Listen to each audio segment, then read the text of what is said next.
Ah, gravando. Podemos começar, minha gente. Boa tarde para todo mundo. Pós-doutora Viviane vai falar e vai mostrar. Vamos ver se agora. Será que agora vai? Se consegue colocar aí o teu. Vou colocar aqui a apresentação. Espera só, acho que vai dar certinho. Não tem grande. Só me avisa se está todo mundo conseguindo visualizar a apresentação. Eu tô. Vamos ver se eu quero em tela cheia. Está em tela cheia? Tá em tela cheia. Ótimo. Eu só fico. Deixa eu só ver um negócio aqui. Como que eu vejo para quando as pessoas estiverem entrando? Porque eu tenho que dar um. Normalmente você pode deixar uma janela do lado, né? Eu estou vendo você aqui na minha tela, junto com a minha apresentação, ver se você consegue ver. Você não consegue ver todo mundo, eu acho, mas você pode ir rolando e você vai conseguir ver quem está presente. Né? Sim, consegui já. Bora nós. Vamos torcer para a internet não nos abandonar, não falhar, não picar, né? Bom, então deixa eu me apresentar rapidinho. Meu nome é Viviane, né? Eu sou professora do Departamento de Microbiologia da UFMG há 10 anos. Né? Eu sou bióloga, sou doutora em Ciências pela Universidade Federal de São Paulo, fiz pós-doutorado na Fiocruz, né? A Fiocruz de Recife, a Fiocruz Minas e na Brown University. Eu ministro aulas para os cursos da área de saúde, para medicina, odontologia, farmácia, ciências biológicas e também para as pessoas da Belas Artes, né? Então, no curso de bens culturais, porque os fungos e outros micro-organismos, eles são os que destroem obras de arte. Então, a gente dá aula também para o curso de Belas Artes, para aquacultura, tem vários cursos diferentes, né? Engenharia ambiental, que não são só da área da saúde biológicas, né? Então, eu vou dar um panorama geral para vocês da Covid. O nosso foco é prevenção e principalmente a desinfecção, que é a grande dúvida de vocês, né? Quanto à Covid. Mas eu vou dar uma geral na doença, porque aí aquelas dúvidas pessoais que vocês quiserem tirar também, dúvidas de transmissão, prevenção no geral, vocês podem perguntar à vontade. Além de ser professora, né, e de dar aula na graduação e na pós-graduação, eu sou a coordenadora de ações educativas do Departamento de Microbiologia. A gente tem um perfil em todas as redes sociais, principalmente no Instagram, onde a gente tira dúvidas e coloca tudo sobre a Covid e outras doenças microbianas. A gente tem sempre live. Convido vocês hoje, se quiserem assistir, tem uma live sobre imunidade, que é outra coisa que está todo mundo com dúvida, se peguei, se pego de novo, se não pego, enfim. E hoje à noite a gente tem uma live sobre esse assunto. E lá também a gente tira dúvidas das mais simples às mais complexas quanto à doença, diagnóstico, como desinfetar o ambiente doméstico, o ambiente profissional. Então, lá tem uma série de postagens. A gente tem um canal no YouTube também que tem todas as informações sobre a Covid, tudo com embasamento científico, tudo baseado em artigos já publicados, tá? Em todos os aspectos da doença. Então, a gente tem as playlists no YouTube, já separada por tema, então vocês podem encontrar... E, miga, já acabei de ver que são 3 e 8, ferreu. Bom, então vamos lá. Vou dar uma visão geral para vocês, então, da Covid, mas antes disso, falar para vocês que, assim, todo mundo tem muito medo, a gente fala micróbio, já se pensa em doença, tá? Então, a gente já tem fake news por aí falando a Covid não é transmitida por um vírus, e sim por uma bactéria. Então, a gente tem 3 grupos principais de micro-organismos, que são os fungos, as bactérias e os vírus. E os métodos de... A minha câmera desligou, mas vocês vão continuar vendo a apresentação, espero, tá? Os métodos de prevenção são muito parecidos, os métodos de desinfecção e esterilização para os diferentes grupos de micro-organismos são muito parecidos, tá? E dentre os micro-organismos, os vírus são os mais sensíveis aos métodos de desinfecção. Então, não existe um micro-organismo, pelos métodos que eu vou falar para vocês mais à frente, que não seja inativado ou morto pelos métodos que eu vou contar para vocês. Seja no mundo real, seja no laboratório, tá? Então, a gente tem esses 3 grupos e a gente vive com eles o tempo todo. Eu gosto muito dessa imagem, que a gente tem um mundo que é um mundo microbiano realmente. Os micro-organismos estão em todos os lugares. No deserto do Atacama, nos polos, debaixo do gelo, em lugares muito ácidos, muito básicos, onde vocês imaginarem, tem micro-organismos dos três grupos. E o número de vírus e bactérias e fungos supera o número de estrelas no universo. A gente não sabe quanto tem. A gente conhece menos de 1% de todos os micro-organismos que tem no planeta.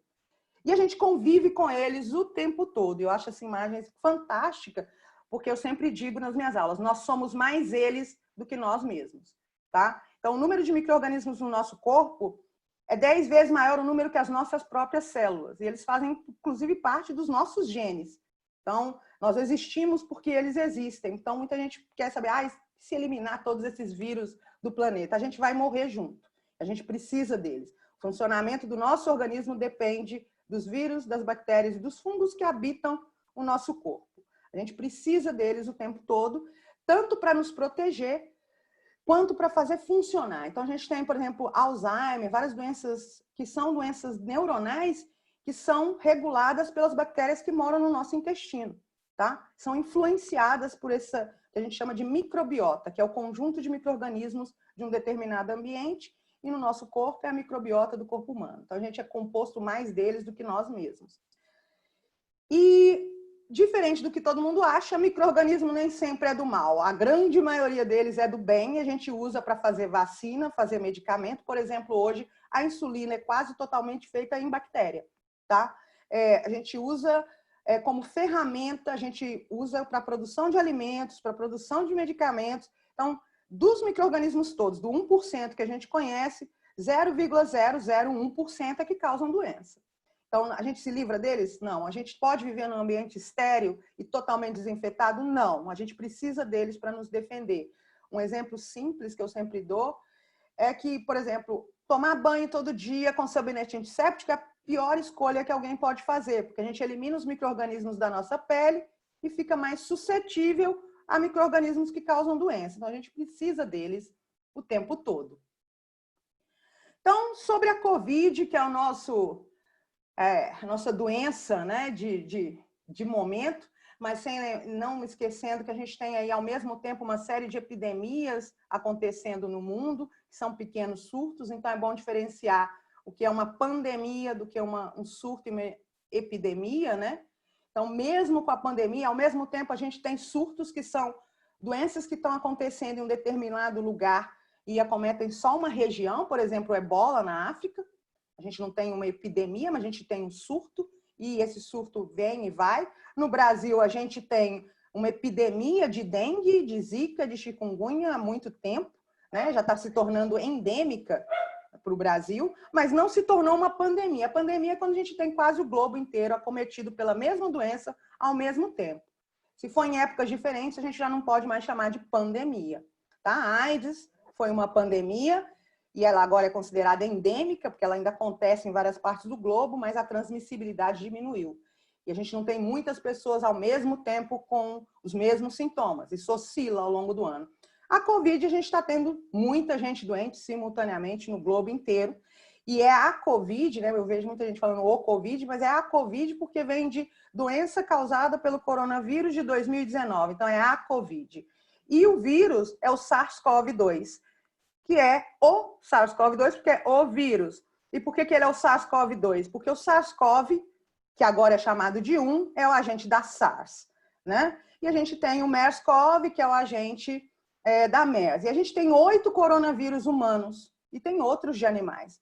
Mas somente o SARS-CoV-2 virou, de fato, uma pandemia. O SARS-CoV-1, ele quase chegou a ser uma pandemia, mas foi considerado uma epidemia. Ele parou de circular. O MERS ainda circula. E de todos eles, o mais letal é o MERS, que tem uma taxa de letalidade de 39%. Então, 39% das pessoas que pegam vão morrer. O SARS-CoV-1 é de 3,9%, mas ele desapareceu em termos de disseminação da doença. E a taxa de letalidade hoje do SARS-CoV-2 é meio que indeterminada, né, na Covid, porque está oscilando entre os países. Na China é uma letalidade de 1,2%, no Brasil a gente vê uma letalidade de quase 4% por enquanto. Tá?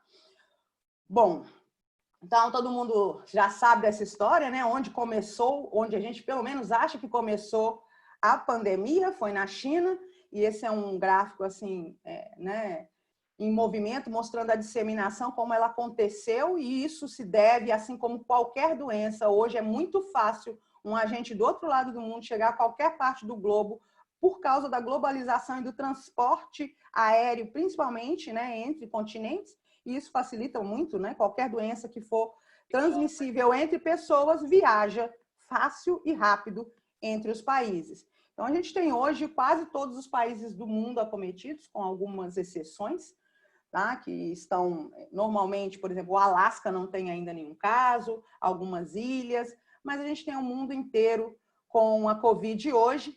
Só para ilustrar, então, a gente tem a declaração de pandemia a partir de 11 de março, né? Mas antes disso, essa doença já vinha sendo monitorada. Eu sempre digo que se a gente tivesse prestado atenção um pouco antes aqui no monitoramento da própria OMS, quando alertou, quando haviam 82 casos no mundo fora da China, que todos começassem a rastrear e testar qualquer viajante, a gente não estaria onde a gente está hoje, tá? Teria sido menos custo, talvez não precisasse nem fazer o distanciamento social ou os lockdown, como tem sido feito em alguns países, se a gente tivesse contido a doença no início. Mas chegamos onde estamos. Esse é o painel do OMS de hoje pela manhã. A atualização é um pouco diferente, demora mais ou menos 24 horas para a gente ter a mesma atualização, saber os dados reais. Mas até hoje de manhã, o que a gente tinha era mais de 12 milhões de casos confirmados, né?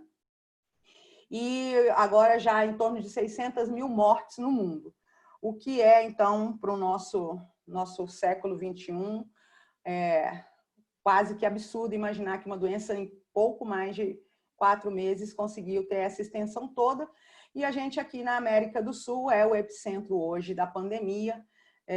Apesar dos Estados Unidos ainda ter um número alto de casos, o maior número de casos da América do Sul, o número de casos supera os outros casos nos outros continentes, né? Então, a gente está com sendo epicentro aqui só para ilustrar como a América, né, tem aqui em amarelo nesse gráfico, tem o maior número de casos e mortes.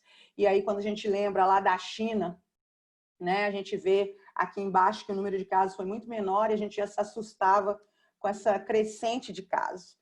E o Brasil, a gente já passou, né, já chegamos a quase 73 mil mortes, e é espantoso a velocidade de crescimento nos últimos tempos, principalmente o que está acontecendo com a flexibilização. E a tendência é que a gente veja o efeito dessa flexibilização depois de 14 dias, né? Depois de 14 dias da flexibilização, porque o tempo de incubação, o tempo de desenvolvimento de sintomas demora 14 dias para a gente ter uma ideia do resultado. Então, flexibiliza hoje, a gente vai ver o efeito daqui 14 dias. Isso em mortes e em número de casos, não é um efeito imediato. E a Covid já consta na lista das doenças, né, que mais causaram mortes, né, juntamente com SARS, Ebola, MERS, e aí a gente já tem uma doença para acompanhar essas doenças mortais, né, considerada mortal. Um pouquinho de origem, né, ainda é interrogada a origem real do SARS-CoV-2, mas a gente sabe que os morcegos, mas não os morcegos do Brasil, então a gente tem aí diferença entre os morcegos do mundo. Os morcegos, principalmente asiáticos, eles são reservatório de SARS-CoV, de coronavírus de uma forma geral, tá? Mas não só os morcegos, roedores também são reservatórios de outros coronavírus, e a maioria deles precisa de um intermediário para a transmissão, que a gente chama de pular entre espécies. Então, provavelmente o SARS-CoV-2 foi transmitido para um humano a partir de um intermediário, que hoje a gente tem uma probabilidade grande de ser um pangolim, que é um animal que a gente não tem aqui nas Américas, mas esse é o intermediário aceito. Mas existe também a possibilidade de ter sido transmitido diretamente para o morcego. Existem cavernas na China, naturais, em que há uma série de morcegos que são continuamente mapeados e todos eles têm coronavírus que podem ser transmitidos diretamente para o homem, sem intermediário. Então, esse é um risco que a gente vai ter para sempre, tá? Então, essa vai ser a nossa última pandemia? Provavelmente não. Esses animais todos são monitorados, assim como porcos, por causa da influenza, da gripe, né? Aves, porque esses animais são reservatórios de vírus, esses vírus habitam esses organismos e podem pular e se adaptar ao nosso organismo a qualquer momento. Então, a próxima pandemia esperada é de uma influenza, de um irmãozinho do H1N1, tá?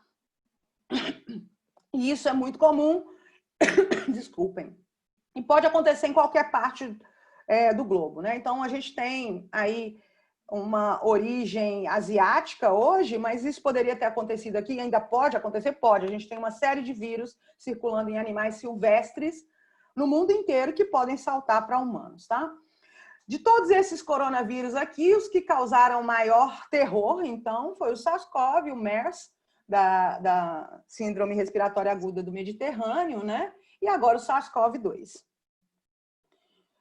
Como que ele transmite? Todo mundo está falando muito aí da transmissão pelo ar hoje, né? As rotas aceitas, então, de transmissão é por gotículas respiratórias. Eu vou falar um pouco dessa transmissão pelo ar mais na frente.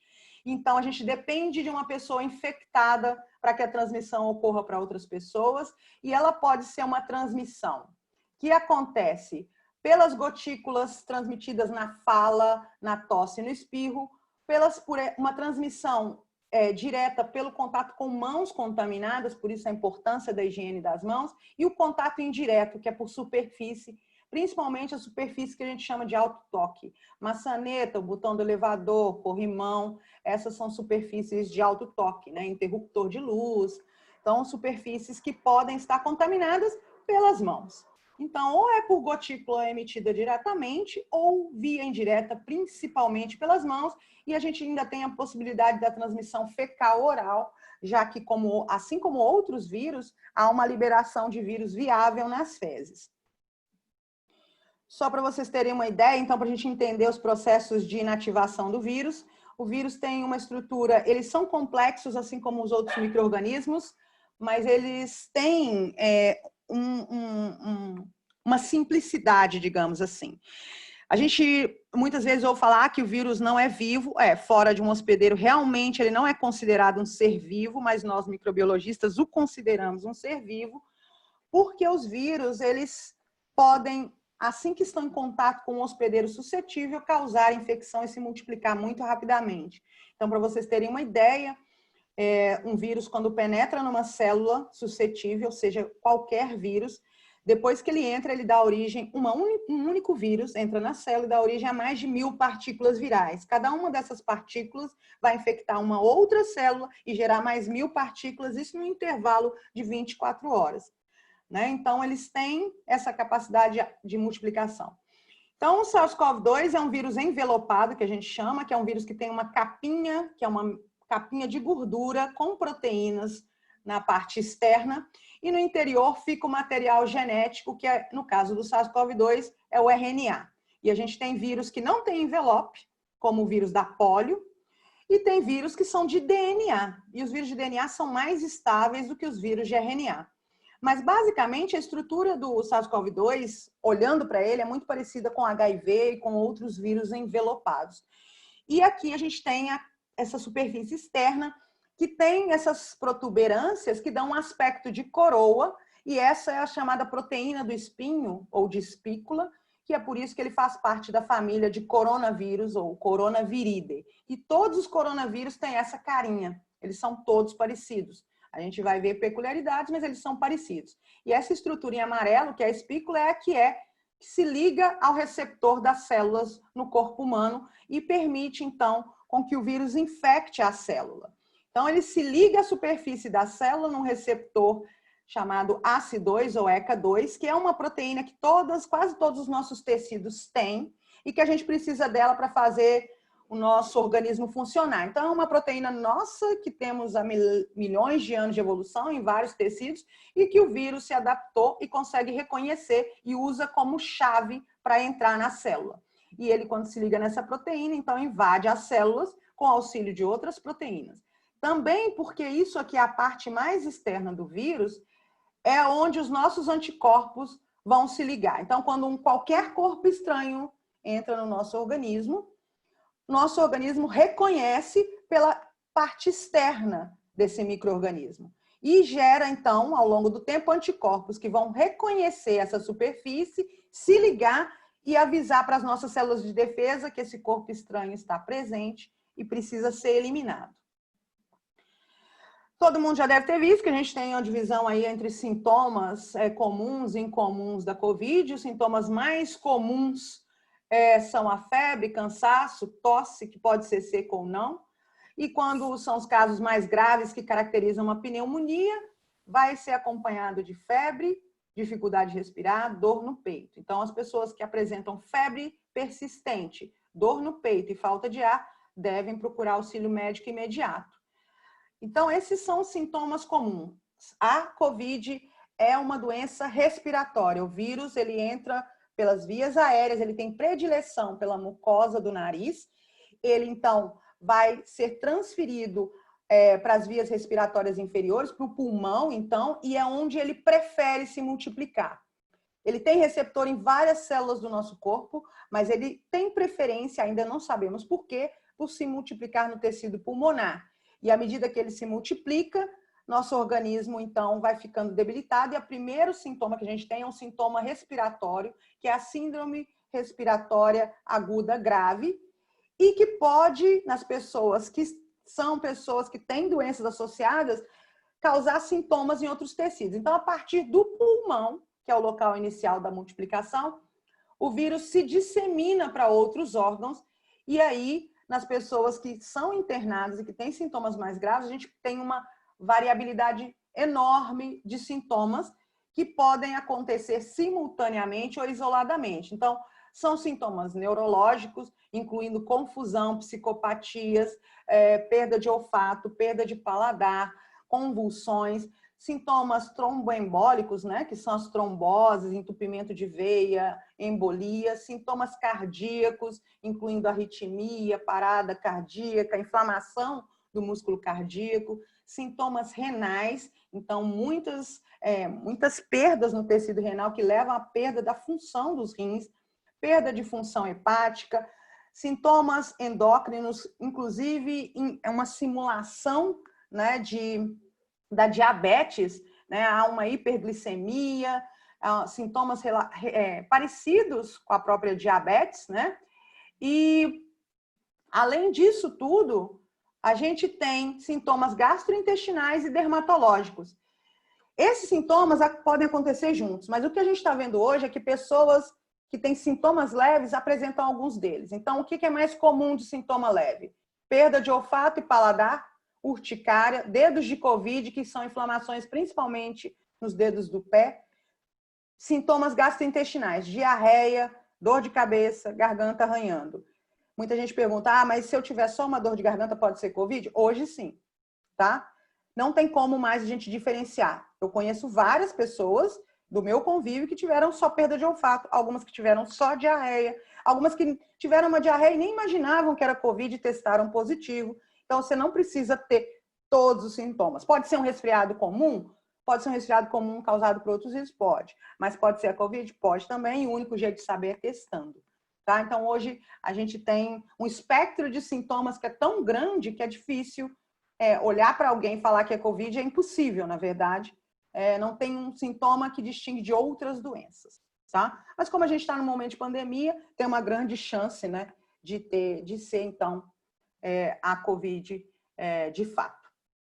Bom, a gente tem as pessoas que são grupo de risco e que devem estar bem longe de qualquer pessoa infectada, né? E aí está mais ou menos numa ordem. Quem tem doenças cardiovasculares, incluindo hipertensão, elas devem, né, não devem ter contato com o ambiente hospitalar, devem se proteger triplicado. Diabetes, doenças respiratórias crônicas, incluindo asma, bronquite, câncer e outras doenças que a gente pode dizer que são principalmente as imunossupressivas, transplantados, HIV positivos, gestantes que têm uma imunidade mais baixa normalmente, todas aquelas pessoas que têm alguma deficiência imune, elas são os grupos de risco principais. E também o que a gente tem que levar em consideração hoje é que a gente tem 3 grupos principais de carreadores. Os assintomáticos, que são aqueles que nunca vão desenvolver sintomas e transmitem. Os pré-sintomáticos, que estão naquele momento sem sintoma e vão desenvolver sintoma, mas também transmitem. E os sintomáticos, que são aqueles que desenvolvem sintomas de leves a graves. E aí a grande pergunta é quem transmite mais? Todos transmitem, a gente não sabe o quanto, mas a gente sabe que quanto mais sintomas a pessoa tem, maior a carga viral, mais vírus ela tem no organismo, mais ela transmite. Mas todos transmitem, tá? O assintomático transmite também, ele é assintomático, mas ele transmite também. E essa questão do assintomático é muito complicada de determinar, porque a gente já viu vários casos de pessoas que nunca desenvolveram sintomas, testaram positivo, mas quando você faz uma tomografia, ela tem manchas no pulmão características da infecção pelo vírus. Então, ela não sentiu nada, ela não teve nenhuma alteração, mas o vírus se multiplicou no tecido pulmonar e causou lesões. E são lesões irreversíveis, normalmente.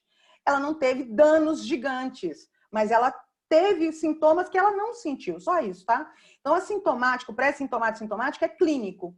O fato da pessoa não ter sentido, ela se declara assintomática, mas ela pode ter tido diarreia em algum momento e não associou isso com a Covid.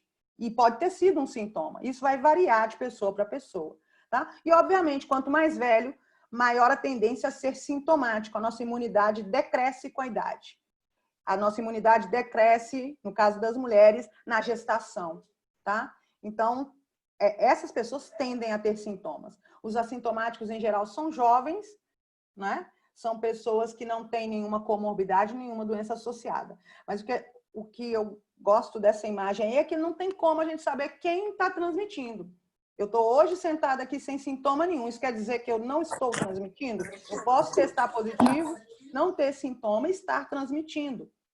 E eu posso ficar assim por um período longo, tá? Então, a transmissão do vírus começa, em média, isso considerando uma pessoa que desenvolve sintomas, tá? 4 dias antes dos sintomas começarem.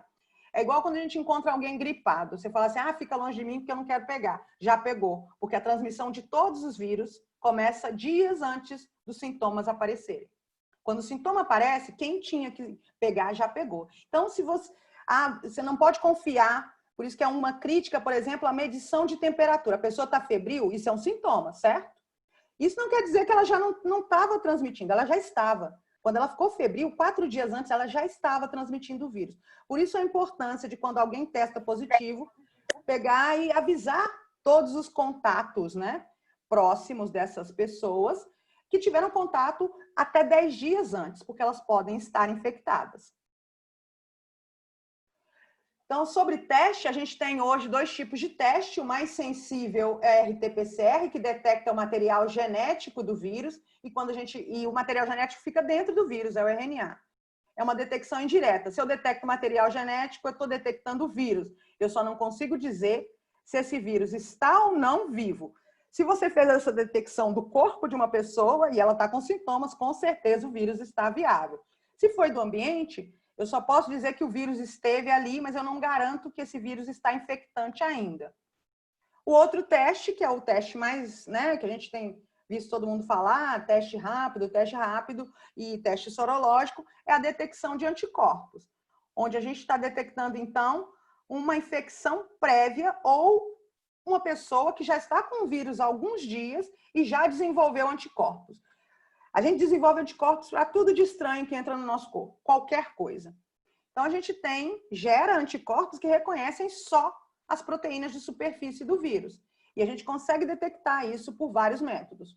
O teste rápido é o menos sensível deles. Ele usa uma gotinha de sangue e ele detecta se você teve contato ou não com o vírus ou se você está infectado. Só que todos os testes rápidos do mercado hoje, eles têm uma taxa de erro de 40%, ou seja, ele tem 40% de falso negativo. Então, de 100 pessoas, 40 que ele testou negativo podem, na verdade, ser positivas. Ele não é sensível o suficiente. O mais sensível é o que a gente chama de ELISA, que é muito parecido com o teste rápido, só que a gente tem que fazer uma coleta de sangue tradicional no laboratório. Então, você vai, coleta o sangue, eles tiram o soro e fazem um teste mais sensível, que vai detectar 2 tipos de anticorpos. O IgM, que diz se você está com uma doença ativa, e o IgG, que diz se houve uma exposição prévia. Então, se você é IgG positivo, que ótimo, você já teve o vírus, não sentiu nada, você está bem, você tem anticorpos circulantes que você produziu quando foi infectado. Se você tem IgM positivo, isso quer dizer que o vírus pode ainda estar se multiplicando no seu corpo. Só que o IgM pode dar reação cruzada com outros vírus. Então, quando você tem só IgM positivo, é necessário também fazer o teste do nariz, o teste molecular, para confirmar se o vírus está ainda se multiplicando e se você está transmitindo.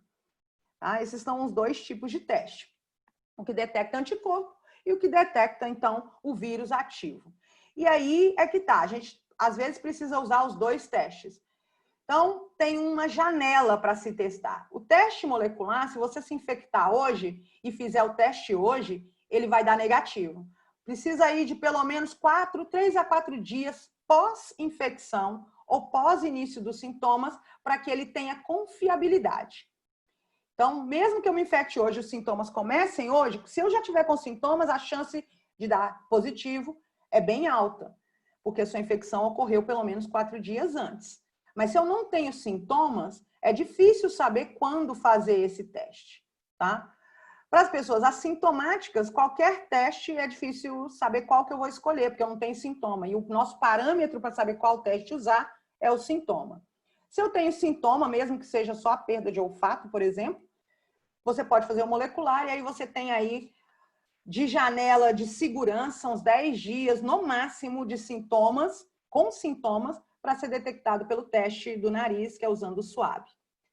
Passado esse período, a chance desse teste dar negativo é grande, porque depois desses 10 dias, o seu corpo começa a produzir anticorpos para eliminar o vírus.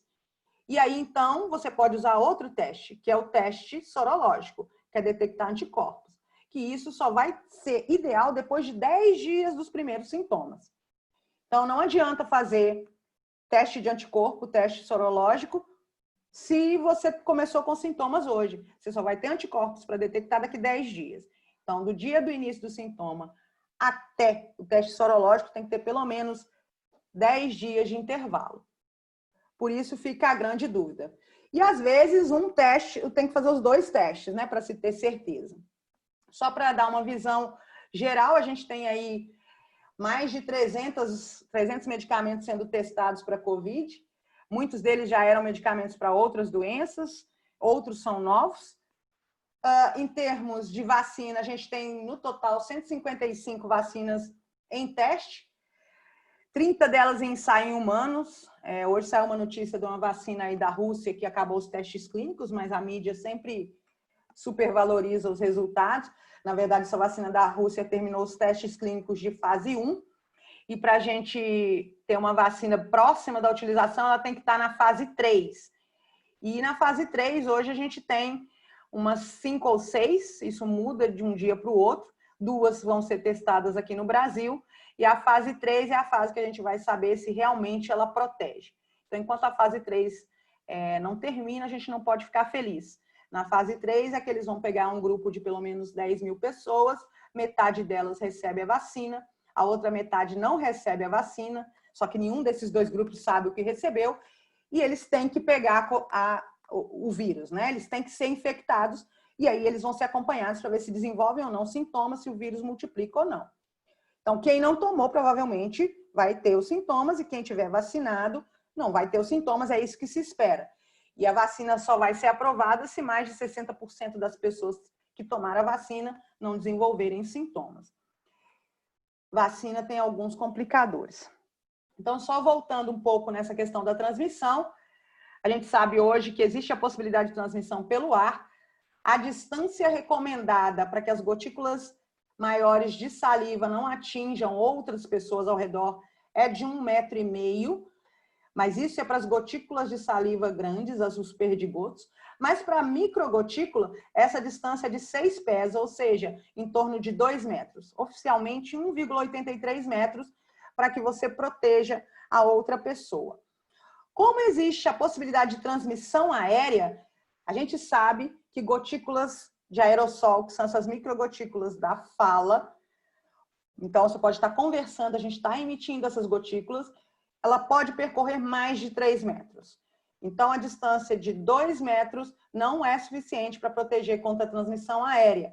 Então, se o SARS-CoV-2 for transmitido pelo ar, como de fato a gente tem visto que em laboratório é possível, a distância de 2 metros sozinha é insuficiente. Então, tem que ser a distância de 2 metros com máscara. E mesmo assim, corre-se o risco de infecção, porque essas gotículas, num ambiente fechado, podem percorrer mais de 3 metros. Então, recomenda-se o uso de máscara, distância de pelo menos 2 metros e sempre em ambientes com ventilação para dissipar essas gotículas. Não adianta ficar num ambiente fechado, mesmo que esteja a 3 metros de distância de alguém, sem máscara, porque o vírus vai ficar em suspensão. E a gente sabe também que num ambiente fechado, com 2 pessoas conversando, sendo uma infectada, o vírus dessas gotículas consegue ficar estável por 16 horas e infectante. Isso já foi feito com animal e simulações com o humano, mostrando que isso é possível. E a gente sabe que ele, então, fica 16 horas em suspensão no ambiente fechado. Então, o ambiente fechado deve ser evitado. Então, ele é transmitido, de fato, por gotículas maiores respiratórias, que são essas gotículas de saliva, de tosse e espirro, mas também nos aerossóis, e isso comprova várias evidências, por exemplo, de surtos que aconteceram na China em shopping centers, mostrando que pessoas em andares diferentes, que não tiveram contato direto com infectados, ficaram doentes. Surtos em restaurantes e ambientes fechados no geral. Essas gotículas também, tanto do aerossol quanto as gotículas maiores, podem se depositar em diferentes superfícies, é o que a gente chama de fomites, quando ele está em superfície, tá?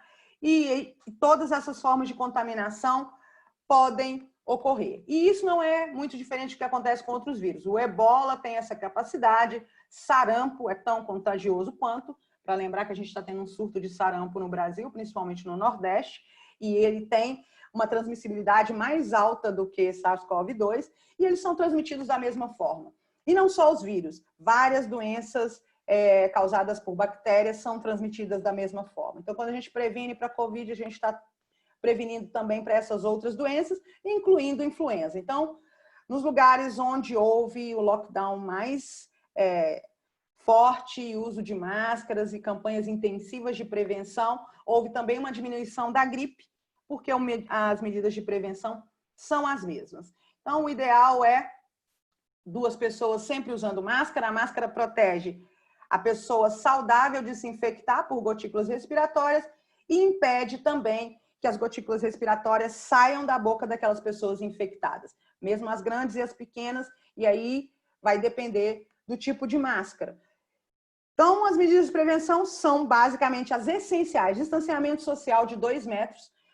Muita gente fala 1,5 metro, e ninguém sabe de onde saiu esse 1,5 metro, porque oficialmente é 1,83 metros e a gente arredonda para 2 metros, que são 6 pés, e isso já é preconizado desde a descoberta do vírus da gripe. Isso não é nada novo, tá? Essa distância de segurança foi medida por estudos de aerodinâmica, de partículas e de dispersão de vírus respiratório. Higiene das mãos, e aí água e sabão, que é o melhor método. Álcool em gel somente quando não tem água e sabão e as mãos estão visivelmente sujas, porque qualquer matéria orgânica nas mãos pode diminuir a eficácia desse álcool. Máscara N95 e cirúrgica para profissionais de saúde, para a população em geral, a caseira. E aí a gente tem vários estudos de proteção e eficácia.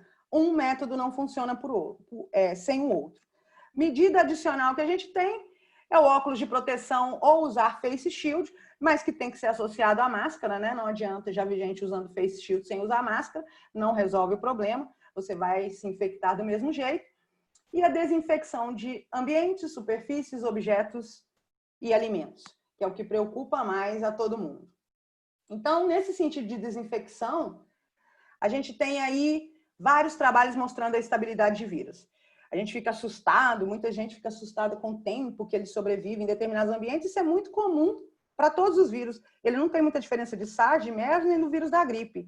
Os vírus envelopados são menos resistentes, por exemplo, que o vírus da polio, que não tem esse envelope de gordura ao redor. Esses vírus que não têm envelope, eles são mais estáveis ainda. E bactérias e fungos, muito mais. Então, se a gente tivesse uma pandemia de uma doença bacteriana, a gente estaria perdido, porque bactérias conseguem sobreviver em ambientes secos por meses e às vezes anos. E fungos por anos. Então, eles conseguem sofrer dessecamento no deserto e serem ativados por qualquer gotícula de água. É muito fácil ver quando começa a chover, né? Que começa a mofar tudo. E eles já estavam lá no ambiente, eles só não conseguiam crescer. Então, vírus entre os micro-organismos são os mais fáceis de eliminar. Qual que é o nosso problema hoje? Não é eliminar o vírus, é o alto número de pessoas infectadas, doentes, que vão ficar sem tratamento por causa da sobrecarga do sistema de saúde. Então, a gente tem várias medidas de estabilidade em várias superfícies. Não tem em todas que a gente gostaria. Muita gente me pergunta, e no pão, e na geladeira, enfim. Então, a gente tem superfícies comuns e a gente sabe que essa estabilidade pode variar, já medida em papel, por exemplo, 3 horas, em metal como cobre por 4 horas, papelão, 24 horas, madeira, 2 dias. Ah, mas é sempre assim? Não, vai depender da matéria orgânica. A gente sabe que se o ambiente estiver úmido, ele vai conseguir ficar lá viável mais tempo. Se o ambiente sofrer alterações de temperatura e for para uma temperatura mais alta, ele vai durar menos. Tá? Então, tudo isso pode variar.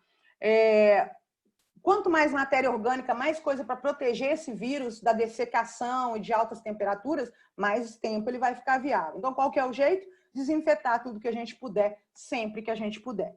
Né? A gente não precisa ficar muito ligado no tempo de sobrevivência. A gente sabe que a gente tem que desinfetar tudo.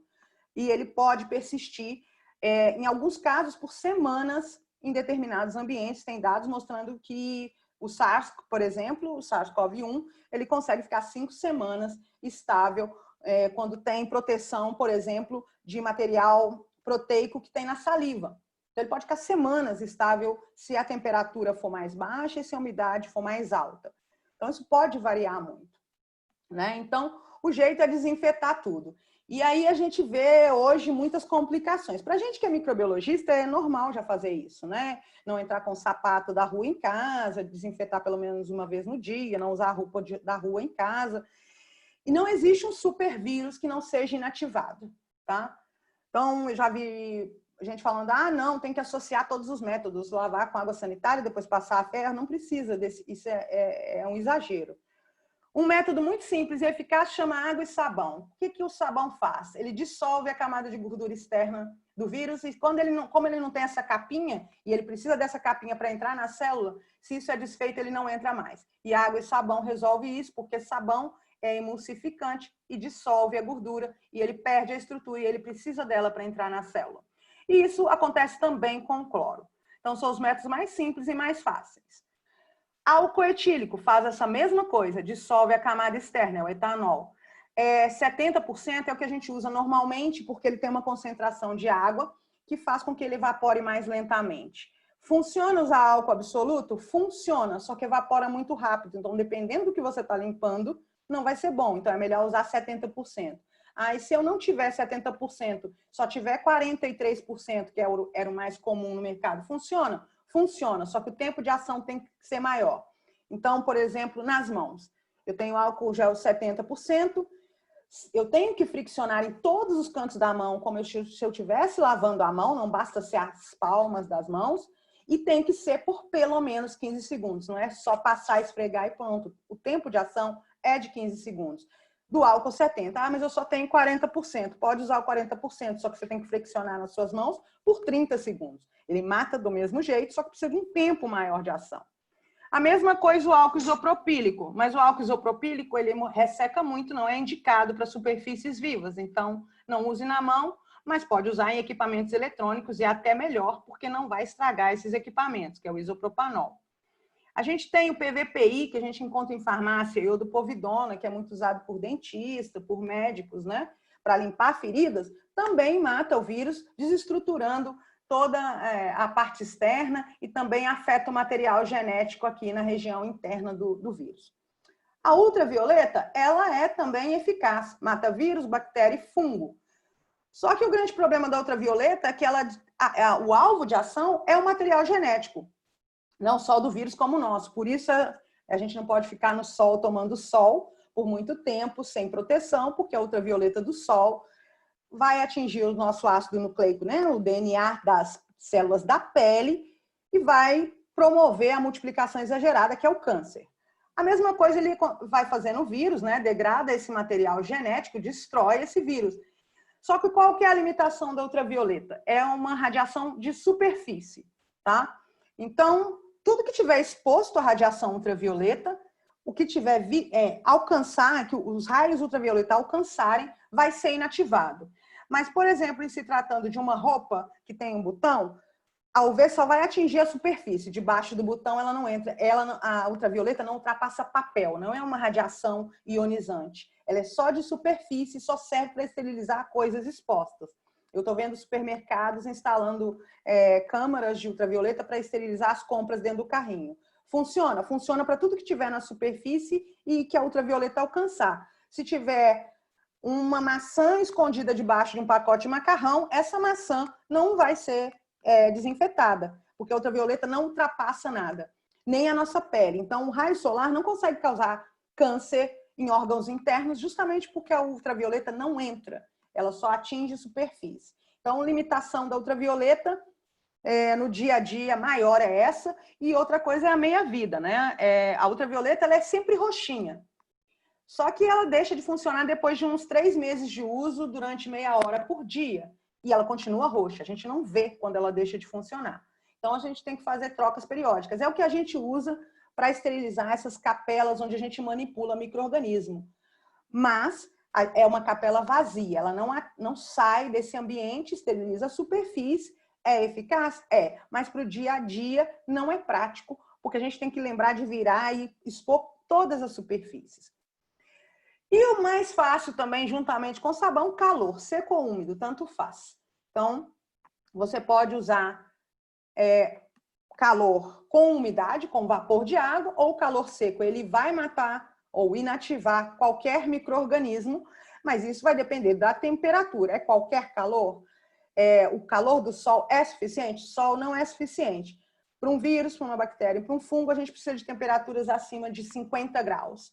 O nosso corpo não aguenta acima de 50 graus, muita gente falando que ficar no sol previne, mas só se o sol tiver uma temperatura acima de 50 graus, e aí a gente morre junto com o vírus, né?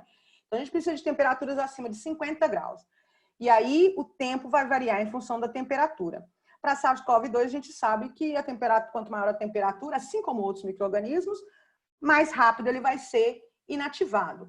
O vapor facilita essa inativação. Então, o calor úmido é sempre melhor em termos de micro-organismo, mas o calor seco funciona da mesma forma.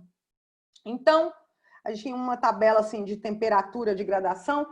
Eu sempre digo que o calor é a melhor forma. Então, a gente tem aqui de 4 a 70 graus. 70 graus por 1 minuto inativa 100% as partículas virais nos testes em laboratório, em várias superfícies, independente de superfície, tá?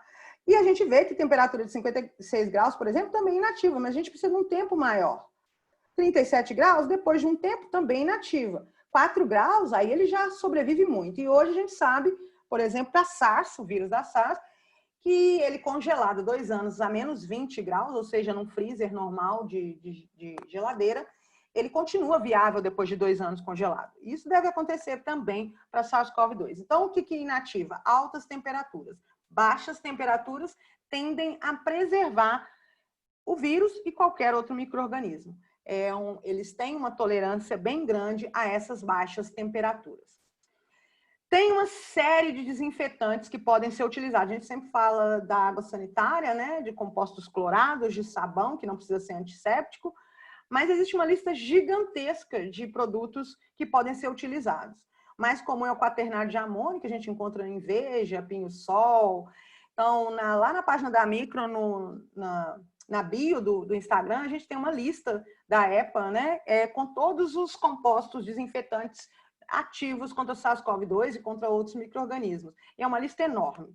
Então, se não tiver água sanitária, a gente tem 1 milhão de opções possíveis. E só para finalizar essa apresentação assim, em geral, para vocês tirarem as dúvidas de vocês, de todas as medidas, a melhor medida é o distanciamento social, né? Porque uma pessoa infectada, ela vai levar a infecção de todo o resto. É uma reação em cadeia. Então, quanto maior a distância e uso de máscara generalizado, menor o risco de infecção. Existe uma forma 100% de evitar que alguém seja infectado? Não, 100% nunca existe, né? O 100% seria se você ficar em casa e não sair nem receber produto de lugar nenhum. Talvez você chegue próximo de 100%.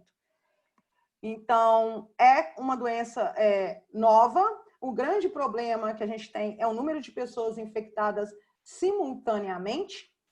E a gente, apesar de achar que a vacina é a única solução, e de fato a gente sabe que a gente consegue minimizar o número de doentes mantendo essas medidas. Hoje não, né? A gente está só caminhando para um aumento de casos, mas se a gente tivesse efetivamente utilizado todas as medidas, talvez a gente não tivesse nesse ponto.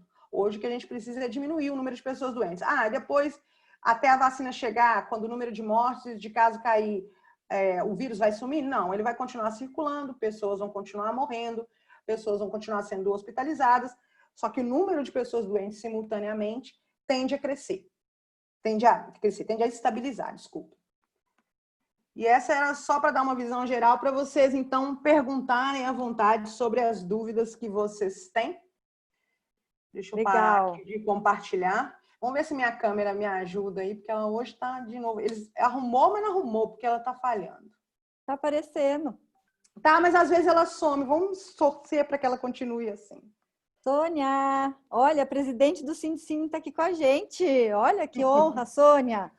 Pois é, e aí eu estou disponível para tirar as dúvidas que vocês têm, né? Então, todas elas. Muito. Excelente tua apresentação.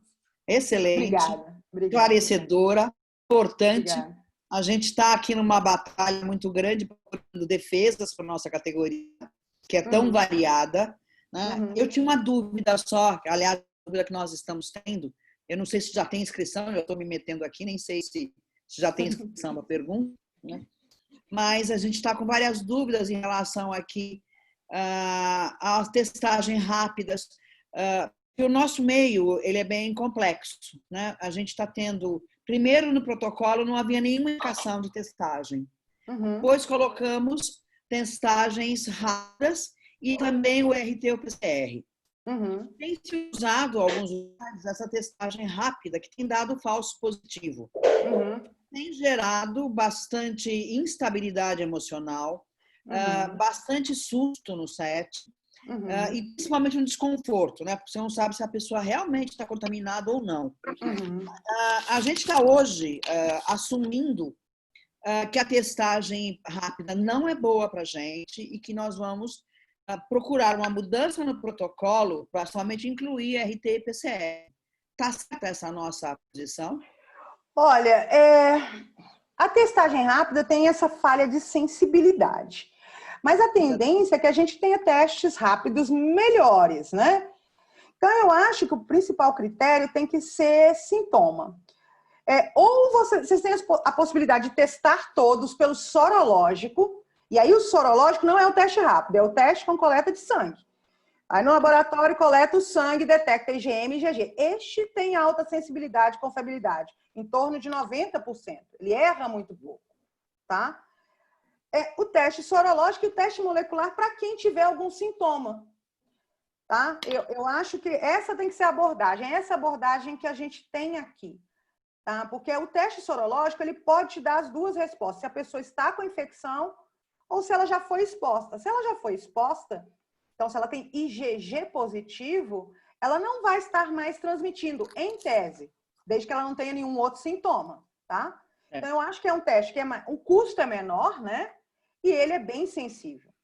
Deixa eu te perguntar só uma coisa. Quando você fala, o PCR é o quê? É o sorológico? Não. É isso que eu tenho dúvida. PCR é o teste do nariz, tá? Tá. É aquele desagradável mesmo, é o molecular. Tá. O sorológico a gente tem dois. Rápido? Não, sorológico a gente tem dois. Tem o rápido, que sorológico quer dizer detecção de anticorpo, tá? Tem o rápido e tem o que a gente faz com coleta de sangue no laboratório, que chama ELISA. Ok. Certo? Tá. Todos os dois detectam anticorpo. Só que o teste rápido tem uma sensibilidade mais baixa, porque ele usa o sangue. E aí, quando o ELISA usa o soro, e para isso precisa fazer a coleta de sangue, separar o soro, e por isso ele é mais sensível. E acho que todos os laboratórios têm feito, tá? Pelo menos aqui em Belo Horizonte, a gente já tem todos os laboratórios o ELISA. E ele detecta anticorpos, e ele vai te dar duas... E aí tem o ELISA...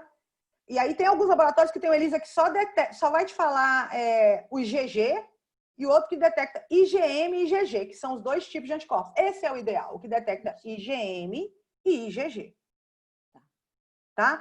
Se a pessoa dá IgM positivo e IgG positivo, ela ainda está com a infecção ativa, ela tem que ficar de quarentena. Ela ainda está transmitindo. Tá? Se a pessoa dá IgM negativo ou não reagente e IgG positivo, isso quer dizer que ela teve uma exposição prévia ao vírus e não está mais com a infecção ativa. Ela já passou pela doença. Às vezes nem teve sintomas, mas ela já passou. Certo? Tá. Então, ele te responde essas duas coisas. Como a gente tem um problema, nesse que tem IgM e IgG, se ele der IgM positivo e der IgG negativo, sugere-se que faça também o molecular. Por quê? O molecular? O molecular... o do nariz. Ah, o PCR. Isso, é o PCR. Tá. Por quê que deveria fazer? Uma pessoa que está com um IgM reagente e o IgG não reagente deve fazer o molecular também.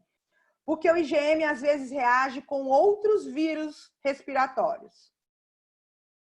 Então, tem esses dois tipos de anticorpos. O IgG, ele é o mais específico, mas ele só indica exposição prévia. O IgM indica exposição daquele momento e infecção ativa. Tá? Então, se quiser tirar a dúvida, faz o teste do nariz. Alguém está querendo perguntar. Exato. Doutora Viviane, é o Rodrigo, da Quarteto Filmes. Eu ouvi a pergunta aqui da Sônia. Na Quarteto, a gente fez até um acompanhamento do protocolo com vocês aí no UFMG. A gente decidiu em Belo Horizonte, o mercado não é tão unido como em São Paulo, que tem APRO, tem Cincine, tem uma série de órgãos que faz o mercado ficar mais forte e profissional, né? Em Belo Horizonte, acaba que a gente tem que tomar algumas medidas e não dá para esperar nenhum sindicato assim tomar essas medidas pela gente. Eu queria te fazer uma pergunta, porque lá a gente decidiu junto com vocês pelo teste de molecular. Por que o molecular? Porque o molecular eu consigo fazer em um ambiente controlado pela produtora, onde a gente higieniza esse ambiente antes e a gente não corre o risco de levar o profissional até um laboratório onde existe uma grande circulação do vírus, né? Certo. E a gente tenta sempre fazer com 72 horas de antecedência da diária de gravação. E vocês estão fazendo com a equipe e com quem está participando da gravação também? Exato, com 100% dos profissionais que estão envolvidos no set. Que bom. Tem alguma recomendação a mais além disso? Na verdade, a questão do molecular é que se a pessoa não está infectada, se ela está infectada, infectou hoje, por exemplo, né? Ou sei lá, tem 2 dias que ela se infectou, pode dar falso negativo. Tá?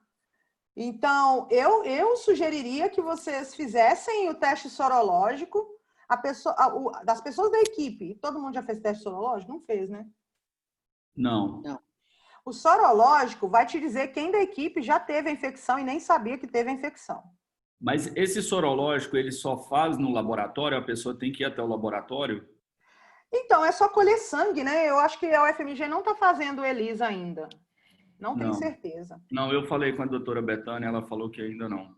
Pois é, a questão do molecular é que se a pessoa se infectou hoje, ela não vai transmitir. Se ela se infectou hoje, ela também não vai transmitir hoje. Precisa aí de uns 2 dias para o vírus interagir com o organismo e conseguir, né, se multiplicar a ponto de ser transmitido, tá? Mas eu sugeriria para vocês, para monitor, por exemplo, a equipe, para você não ter que fazer todo mundo sempre o molecular, que vocês fizessem o sorológico, que tem que ir no laboratório, o Hermes Pardini faz, o São Marcos faz, coleta o sangue. Se as pessoas testarem IgG reagente, ela tem que continuar mantendo as medidas de prevenção, mas ela já teve a infecção. Então, ela não precisa mais fazer teste molecular, porque a gente ainda hoje não pode dizer que a pessoa se reinfecta. Esse risco existe, mas é muito baixo. E aí você não precisaria testar essa pessoa de novo. Eu vi uma matéria há 3 dias atrás falando que a pessoa que é assintomática, ela não produz anticorpos para combater. Na verdade, há controvérsias. Então, tem assintomático com anticorpo. A gente sabe que quanto mais grave os sintomas, mais anticorpo ela produz. Mas a gente também tem vários trabalhos já publicados mostrando que a pessoa que foi assintomática também produz anticorpos. E que, aparentemente, esses anticorpos protegem contra uma reinfecção recente. A gente não sabe quanto tempo esses anticorpos protegem, tá? Eu posso falar? Pode. Eu fiz o exame sorológico, esse ELISA, que demora mais. Aqui demora 24 horas para ficar pronto. O problema é que eu paguei pelo exame e o exame custa R$550. Nossa, mas aqui o sorológico custa 200 e o molecular 350. Aqui é o contrário. O molecular custou 240, aí tudo bem. Isso eu fiz já fazem uns 2 meses. Então, se cada vez que eu for fazer um trabalho, eu tiver que desembolsar R$700... É inviável, isso é inviável. Aí a gente esse que é o problema. Então, eu já fiz inviável. 2 vezes o do de cotonete, que pelo que eu entendo é o molecular, e fiz uma vez o ELISA, que é esse que é o mais seguro que você vê. Infelizmente, eu saí tudo negativo. Felizmente, pois então, felizmente, eu já estou naquele estágio que eu não sei se é felizmente ou infelizmente. Infelizmente, né? Mas eu fiz o sorológico e saiu. A questão ele custou, na verdade, assim, eu paguei pelo Einstein, o Einstein veio na minha casa e a gente fez o exame. Tem outros laboratórios. Olha, mas deixa eu falar para vocês o seguinte, o custo é alto, o preço aí está muito, muito diferente do daqui, tá? O sorológico ele é mais barato do que a PCR. Esse é o padrão, porque ele é mais barato mesmo. Reagente é mais barato, tudo é mais barato. E aqui tem sido assim. Eu não sei como é que está o custo na UFMG, que está fazendo via projeto, e tem um projeto grande, porque vários laboratórios da UFMG testam, e eu acho que deve ser mais barato do que os laboratórios particulares. Mas, enfim, eu não sei, Rodrigo, como é que vocês fecharam preço na UFMG, mas eu vou falar para vocês, quem trabalha no diagnóstico, está manipulando a amostra de paciente doente, testa a cada 20 dias. E aí eles fazem molecular, mas eles estão trabalhando com o vírus, com a amostra de gente doente na mão. Então, eles têm que testar a cada 20 dias ou quando desenvolvem sintomas. Eu não acho viável que cada vez que vocês tiverem uma gravação, vocês testem todo mundo. O que eu enxergo, né, para uma equipe, que é uma equipe fixa, é que se faça um ELISA de todo mundo, né? Veja quem já tem IgG. Tem, sei lá, 10 de 20, 10 tem IgG. Positivo, esses daí você não precisa se preocupar com eles em termos de testagem. Eles já têm anticorpos, ou seja, eles passaram pela infecção. Se a pessoa não tem sintomas, eu não sugiro que se faça teste em todo mundo. Só se a pessoa tiver qualquer sintoma, sei lá, perda de olfato, uma diarreia, e achar que está doente, faça o teste. Se não, não. Use as medidas para evitar transmitir para as pessoas da equipe. Isso, para mim, é o mais sensato. Doutora Viviane, mas é difícil você manter esse isolamento num set de filmagem, entendeu? Por isso que a gente resolve testar todo mundo, principalmente o elenco, que na hora da gravação ele está sem máscara. Sim. Sobre o valor que a gente, na Quarteto, fechou com a FMG, foi de R$170 para o molecular. O pois IgM, e vocês vão testar de quanto em quanto tempo? A gente está testando 3 dias antes da data de gravação, para 100% da equipe, e a Quarteto que paga 100% do custo. Eu vi que a Verônica, a Júlia, falou que ela fez do bolso dela. Eu não sei se ela é uma profissional freelance ou se ela tem empresa, né? Tem essa possibilidade, né? Empresas podem, na UFMG pelo menos, pode fazer um contrato de testagem, enfim. Mas mesmo assim, eu acho que agora que a gente tem teste sorológico, Rodrigo, a equipe fixa de vocês poderia fazer o sorológico para eliminar aquelas pessoas que já tiveram contato com o vírus e nem sabem, tá? E elas não vão precisar fazer o molecular sempre. Porque essas pessoas não vão ter infecção agora, né? Se houver risco de infecção, porque a gente não sabe, a gente acha que não é provável que isso aconteça, baseado no SARS, pelo menos a durabilidade de proteção aí de 2 anos. Tem gente com a mão levantada. Sônia, fala, Sônia.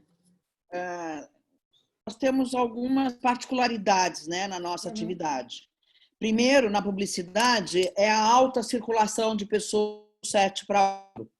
A gente tem patronal aqui pensando, inclusive, que o correto seria fazer um teste a cada 5 dias, né? De forma a cercar, digamos assim, a possibilidade de contaminação.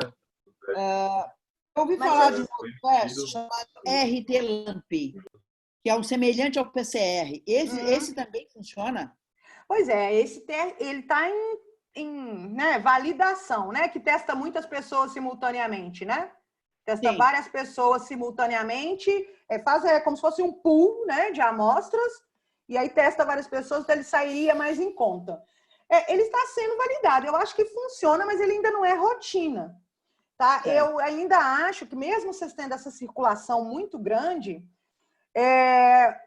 a melhor medida é testar quem tem sintomas, sabe? Porque você tem uma janela também para o teste molecular, mesmo no caso, igual o Rodrigo está fazendo, testando sempre, isso não garante 100% de segurança, né?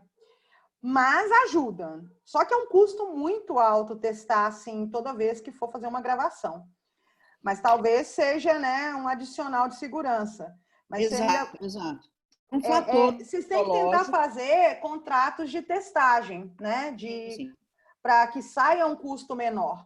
Porque, na verdade, cada amostragem, cada testagem, dá para testar várias pessoas. Então, se for uma empresa com um número grande de pessoas testando juntas, o preço cai, né? E que é isso que a UFMG está fazendo. Então, junta muita gente e testa, tá? Tá. A Andréia queria perguntar? Aqui no meu aparelho não aparece levantar a mãozinha. Eu tenho uma amiga que é médica, ela e o marido testaram positivo para a Covid, fizeram a quarentena, melhoraram, e depois de 40 dias da cura, eles fizeram um teste porque eles queriam visitar os pais, que um mora em Taubaté e outro em Ubatuba. E eles fizeram esse que dá o IgM, IgG, esses aí, e deu tudo que eles não tivessem, como se eles não tivessem tido Covid. Aí deixa eu contar para vocês. Deixa eu só concluir. E ela tem atendido várias pessoas, ela trabalha em UBS. Ela tem atendido várias pessoas com recaída, teve de novo. Mas deixa eu contar para vocês o que a gente sabe cientificamente. Tem gente que tem sido questionado os 14 dias de quarentena. Por quê? Existem casos, e casos de criança, inclusive, que a pessoa ficou transmitindo, liberando vírus viável nas vias aéreas por 60 dias. Nossa! E algumas pessoas, o nível de anticorpos é baixo, demora a subir. E tem pessoas que têm recaídas, que testam positivo hoje, passa 14 dias, testa negativo. Às vezes não testa, o IgG não está alto, porque eles têm mudado o limiar, né? Mas detectam um certo IgG. E eu conheço casos muito próximos aqui na UFMG, em que a pessoa tinha um título de anticorpos, o teste de anticorpos deu muito alto, ou seja, desenvolveu anticorpos, estou livre, feliz, mas que testou 20 dias depois e não tinha mais anticorpos. Então, isso tudo sobre a resposta de anticorpos é muito vago, tá? A gente tem gente que testa negativo hoje e amanhã aparece doente de novo, e muita gente fala que isso é reinfecção, e a gente tem uma tendência a acreditar que é uma reativação. Então, qualquer baixa da imunidade, o que a gente tem de dado científico o organismo, apesar de você resolver os sintomas e se sentir bem, né? Isso não quer dizer que o vírus não está mais lá. Ele consegue ficar escondidinho lá. E quando você tem uma queda de imunidade, ele volta a se multiplicar, podendo causar sintomas tão leves quanto ou mais graves. Então, tudo é muito novo. A gente está fazendo o que a gente sabe para SARS em 12 anos, a gente tem que saber para SARS-CoV-2 em 6 meses. Tá? Então, por isso, a sugestão é da associação dos 2 testes. De preferência, não usando teste rápido, que esse é o que falha mais. Tá? Então, é bom tentar verificar os laboratórios que estão testando qual a metodologia de detecção de IgM e IgG que eles estão usando. Porque existe mais de uma, certo? Tem alguns que estão usando imunocromatografia. Ele não é tão sensível quanto o ELISA tradicional. Tem algumas variabilidades. Então, é muito complicado. Existe a possibilidade de que alguém se reinfecte? Existe reativação, existe a possibilidade de falso negativo na RT-PCR e existe a possibilidade de falso negativo no teste sorológico. Por isso, a gente tem que usar tudo, né? Os testes, lembrando que isso não vai ser 100%, pode ter alguém ali que está infectado, não tem sintomas e não detectou nem no sorológico nem no molecular e vai transmitir. Então, você tem que usar todas as medidas possíveis. Por isso que eu digo que não tem uma garantia de 100%. Tá? Nunca vai ter. Infelizmente, é esse o ponto que a gente está. E, em termos de resposta imune, a gente está começando a conhecer agora. Então, daqui a 6 meses, a gente vai ter respostas mais definitivas. Hoje, o que a gente tem as pessoas desenvolvem anticorpos. Há uma parcela de 14% aproximadamente perde esses anticorpos depois de 3 meses. Mas uma parcela de 80% mantém por 3 meses. E ainda tem que ver, assim, pode variar entre pessoas. Então, tem pessoas que têm deficiência de resposta imune que nem sabiam que tinha. Eu conheço também, por exemplo, casais em que um foi positivo, desenvolveu anticorpos, o outro nunca testou positivo e nunca desenvolveu anticorpos. Como explicar isso? No momento, inexplicável. Existem coisas ainda misteriosas, tá? Mas eu acho que a testagem, a melhor forma de, pelo menos, diminuir o risco é a testagem usando os 2 métodos, porque aí, se você detecta IgG, essa pessoa, você já tem assim, uma certa segurança de que ela já teve, não vai ter, né? Não vai ter mais tão cedo e não está transmitindo. E o molecular, que vai detectar alguém que está com uma infecção ativa, mesmo que ela não tenha sintomas. Mas vale lembrar que quanto mais leve o sintoma, maior a chance do teste da PCR não pegar. Porque essa pessoa tem uma carga viral menor, mas ela transmite. E quanto de vírus a gente precisa ter contato para ficar doente? A gente não sabe. Para SARS são 1000 vírus. Para SARS-CoV-2 ninguém sabe ainda. Se é 1, 10, né? Mas existe um mínimo e a gente não conhece ainda. Tá? Então, a gente não sabe se o cara que é assintomático, ou seja, está liberando menos vírus que um cara que está com sintomas moderados, se essa quantidade que esse assintomático libera é suficiente para infectar outra pessoa. Eu não posso dizer que é insuficiente ou que é suficiente. Deixa eu te falar uma coisa. Tem um povo aqui querendo fazer pergunta e a gente quer entrar na roupa também, gente, porque é isso que interessa. Vamos lá, Giovana, faz sua pergunta. Aqui vocês não estão me vendo que minha câmera morreu de novo, mas vocês estão me ouvindo, né? Estamos. Oi, doutora, aqui é a Giovana. Muito obrigada pela sua disponibilidade. A minha pergunta é a seguinte: na nossa área de trabalho, a gente faz provas de roupa com os atores, né? Uhum. E aí a gente tem esse medo de provar uma roupa, mesmo, vamos supor que está todo mundo testado, nananã, né? Já está trabalhando com um elenco que já foi testado e tudo, mas se a gente provar uma roupa numa pessoa, somente passando essa roupa poderia provar em outra pessoa? E aí, o complemento com uma outra pergunta também. Máquina de secar, por exemplo. A minha máquina de secar no ciclo quente é super quente e o ciclo leva 1h20. Só de deixar a roupa lá dentro, ela já sai, o vírus já poderia sair inativado. E se a gente trouxer um monte de roupa de filmagem e sem lavar, colocar só numa máquina de secar, já funcionaria? Pois depende do que você considera super quente, né? Tudo depende. Então, eu vou te dizer o que vai funcionar. Qualquer coisa acima de 50 graus, por mais que meia hora, funciona. Idealmente, 70 graus por pelo menos 5 minutos. Então, se na secadora você tiver 70 graus e vai ficar lá por mais de 5 minutos, e aí, se você tem um volume maior de roupas, maior o tempo. Você tem que lembrar que o calor tem que alcançar todas as peças. Então, se você puder deixar lá 1 hora a 70 graus, vai funcionar. Passar a roupa com ferro direto, sem vapor, funciona? Funciona. Desde que você passe todos os cantinhos. qualquer temperatura acima de 70 graus vai funcionar. Eu preciso pôr algum composto químico junto? Não, jamais, por favor, não aqueça compostos químicos. Você pode botar fogo em alguma coisa. Então, associar método químico de desinfecção com o método físico, que é calor, não é adequado. Pode provocar acidentes. A não ser que o produto químico que você vai usar está indicando lá que você deve aquecer. Em geral, esses produtos todos são inflamáveis. Então, ferro a vapor ou não, steamer, que é o que vocês estão questionando muito, funciona? Funciona. Se a temperatura dele for acima de 70 graus. Ah, mas e o vapor? O vapor ajuda. No laboratório, deixa eu explicar para vocês como que a gente trabalha num laboratório de vírus ou de bactéria ou de fungo. A gente esteriliza todos os materiais numa grande panela de pressão que a gente chama autoclave, que vai a 121 graus com água dentro.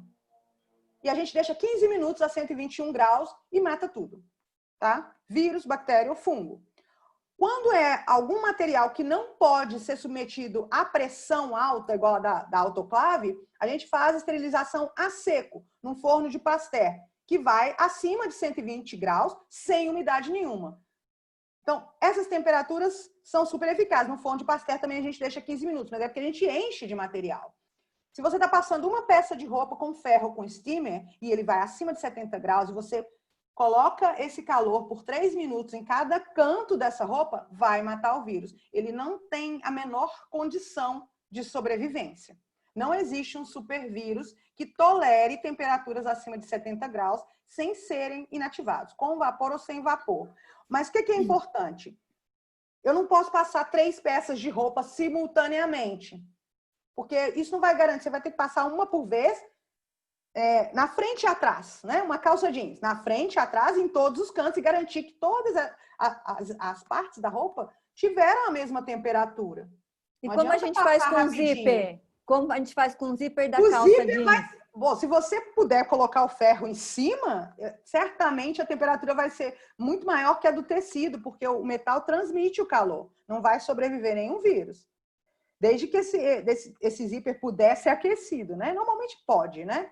Qual que é o grande problema para vocês, que eu enxergo? E botões? Vocês têm botões? Eu usaria o famoso álcool em gel, né? Para dar uma limpada nesses botões, que vai ter contato com mão.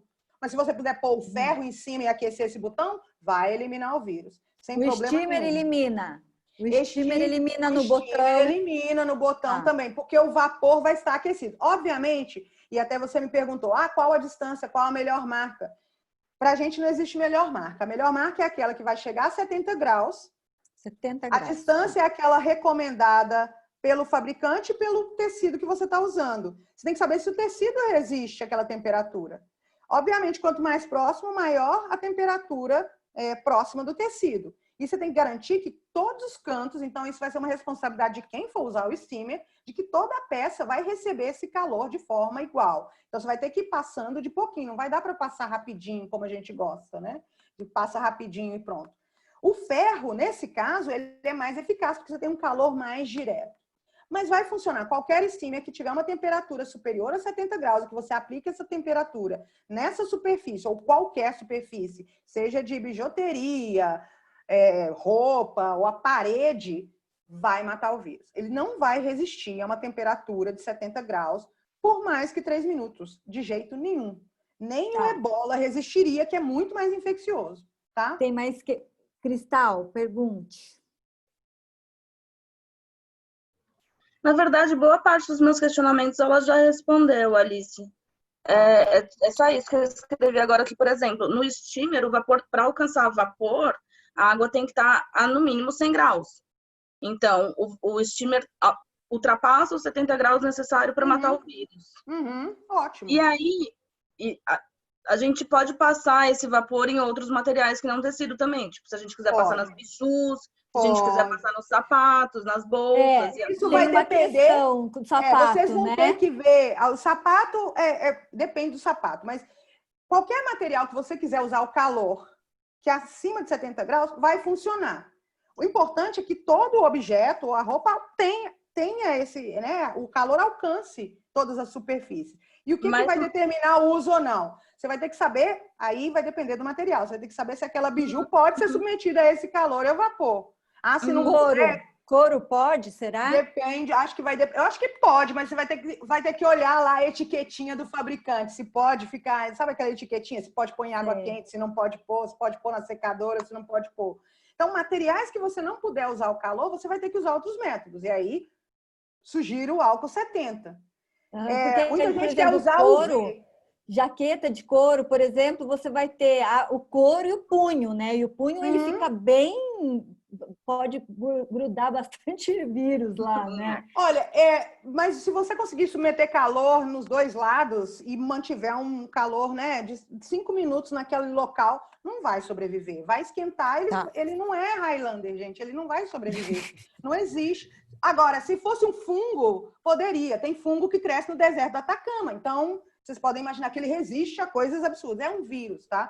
Ele não tem asinha, ele não voa, ele depende do veículo de saliva, ele depende de mão, né? Porque tem uma história de que agora tem que jogar água sanitária nos ralos de todo canto, porque ele vai subir pelo esgoto. Não vai subir, porque ele ainda não voa, né? E não tem risco, não gastem água sanitária em vão. Só mais uma questão, eu queria saber do couro, tal, o sapato, né, que a gente falou também. O sapato sabe aquele... Ai, como que é o nome? O tapete. O povo está comprando muito tapete, gente, né? Assim, olha só, sapato tem a seguinte questão. Se é um sapato que vai usar num set de filmagem, que é um sapato que só usa naquele lugar e que não está cheio de matéria orgânica embaixo, pode limpar com água sanitária, escovinha, buchinha, água e sabão, funciona super bem. Tapete higiênico é uma coisa assim, parece lindo, super funcional, mas nada mais é do que um tapete que tem uma solução clorada, né, para desinfetar. Se você tá com um sapato que você anda todo dia na rua, se você olhar embaixo dele, você vai ver que junta um monte de sujeira. Só uma passadinha de pé ali em cima mata o que está por cima, o que está por baixo fica lá. Tá? A gente faz essa prática nas aulas de microbiologia com cotonete, passa água sanitária e a gente vê que só passando assim água sanitária não mata tudo, porque é muita matéria orgânica ali. Se é um sapato virgem, com a sola limpinha, obviamente o tapete funciona bem. Mas esse tapete tem uma limitação. Por exemplo, num shopping, tem um tapete higiênico lá. Entram 100 pessoas, passam o sapato lá. Depois de um tempo, o tapete está mais contaminado do que o sapato. E o cloro, todo cloro perde atividade, ele é fotossensível. O cloro não pode ficar na luz, ele deixa de funcionar. Cloro em casa, por isso que sempre Cândida, né? A água sanitária vem no vidro verdinho feioso ou num vidro bem escuro, porque a luz transforma aquela água sanitária, se você deixar no vidrinho transparente, transforma em água. Ela deixa de ser água sanitária. A mesma coisa acontece no tapete. Se em casa ele tem uma utilidade maior quando você recebe alguém, mas você tem que periodicamente renovar a solução para que ele seja eficaz. Então, eu acho que sapato é mais risco para quem for guardar aquele sapato e pegar naquele sapato do que para quem está andando. Qual que é o risco de se contaminar com o vírus? Bom, alguém chegou com um sapato contaminado na sua casa. O vírus vai sair do chão e entrar nas vias respiratórias? Não, porque ele não voa. Eu preciso pôr a mão no chão e pôr a mão no rosto para que eu me infecte a partir de um sapato. É o que mais a gente faz. O ator chegou, tirou o sapato, a gente vai lá, pega o sapato com a mão. Você pega o sapato. Pois é, então os hábitos vão ter que mudar. Você pega o sapato, por exemplo, de luva, né? E descarta a luva. Então, não vai adiantar. Essa passadinha no tapete de higienização não vai garantir que você não se infecte. O que vai garantir que você não se infecte é você lavar as suas mãos. Porque se a contaminação do sapato estiver na parte de cima, na hora que ele tirou, e você tira o sapato e coça o olho, então você já se infectou, se for o caso. Tá? Então, a higiene das mãos é mais importante, a higiene do chão. Ajuda, só que eu acho um gasto desnecessário. Não, eu estou pensando aqui que a gente vai ter que, no set, ter um lugar onde o ator chegou, ele vai deixar lá o sapato dele. Igual você deve fazer quando chega em casa. Pega o sapato, tira na porta e põe na área de serviço. Eu não fico limpando os meus todo dia. Eu deixo ele, vou pôr de novo quando eu for sair. Ele só foi para a rua. Não vai adiantar, porque eu vou para a rua com ele de novo. Eu não ando com ele dentro de casa. Tá? E para quem tem criança em casa, essa é a melhor coisa, que a criança põe a mão no chão, mão no olho. Já conheço casos que a infecção chegou assim em casa. Criança rastejando no chão. Então, e fazer a limpeza periódica do ambiente, né? Então, eu não acho que o tapete higiênico resolve. Depende muito do fluxo de pessoas. Se forem muitas pessoas passando, você vai ter que renovar tantas vezes essa solução que vai dar mais trabalho do que ter um lugar reservado para deixar o calçado. Tá. Doutora, E se, por exemplo, só uma pergunta com relação ao sapato, se jogar esse álcool 70 em spray, por exemplo, o autor chegou com o sapato, põe no chão e espirra um monte de álcool 70. Ou hormônio área. Olha, pode funcionar, mas você tem que lembrar que o álcool vai evaporar, o sapato vai ficar molhado. Quando essa pessoa for usar o sapato de novo, ela corre o risco de levar mais vírus que ela pegou no caminho para casa. Né? O álcool 70 tem dessas. Talvez o ideal fosse usar tipo Lysol Spray, já viram? Ele é muito eficaz e tem uma ação mais rápida do que o álcool 70 e é para objetos também. É aquele Lysol Spray. Desinfetante. Então, saiu um que é lisoforme? Que é lisoforme? É lisoforme, é. Ele funciona bem também. E ele evapora mais rápido. O álcool 70 tem, dependendo do calçado, eu acho que a umidade pode danificar. É porque muita gente fala que o lisoforme não é muito garantido, não era isso? Olha, na lista da EPA americana, tá lá lisoforme. Feliz. Eu duvido que não funcione. Tá? A gente usa lisoforme no laboratório, funciona bem para matar. Ele não resiste. Agora a gente tem duas perguntas. E esse spray pode ser também para equipamentos, tá? O lisoforme tem sido usado por muitas empresas, inclusive quando eu fui dar uma entrevista na Globo, eles usam nos equipamentos e funciona bem. Eu acho que é uma higienização rápida. Quer perguntar? Depois, Cristal. Eu tenho uma pergunta. Teoricamente, eu usei a roupa de uma pessoa, certo? Pelo que eu entendo, o vírus sobrevive no tecido 3 dias. Se essa roupa estiver parada durante, 5 dias, eu peguei a roupa, pendurei a roupa, não usei essa roupa durante 5 dias. Essa roupa não corre mais risco de infectar ninguém? Tudo depende de onde essa roupa for guardada. Porque se for um ambiente com uma temperatura amena, né, a chance dele ficar nesse tecido por mais de 3 dias existe. Depende, na verdade, de 2 coisas. Se a pessoa que vestiu estava com uma carga viral alta e espirrou na roupa, por exemplo, né?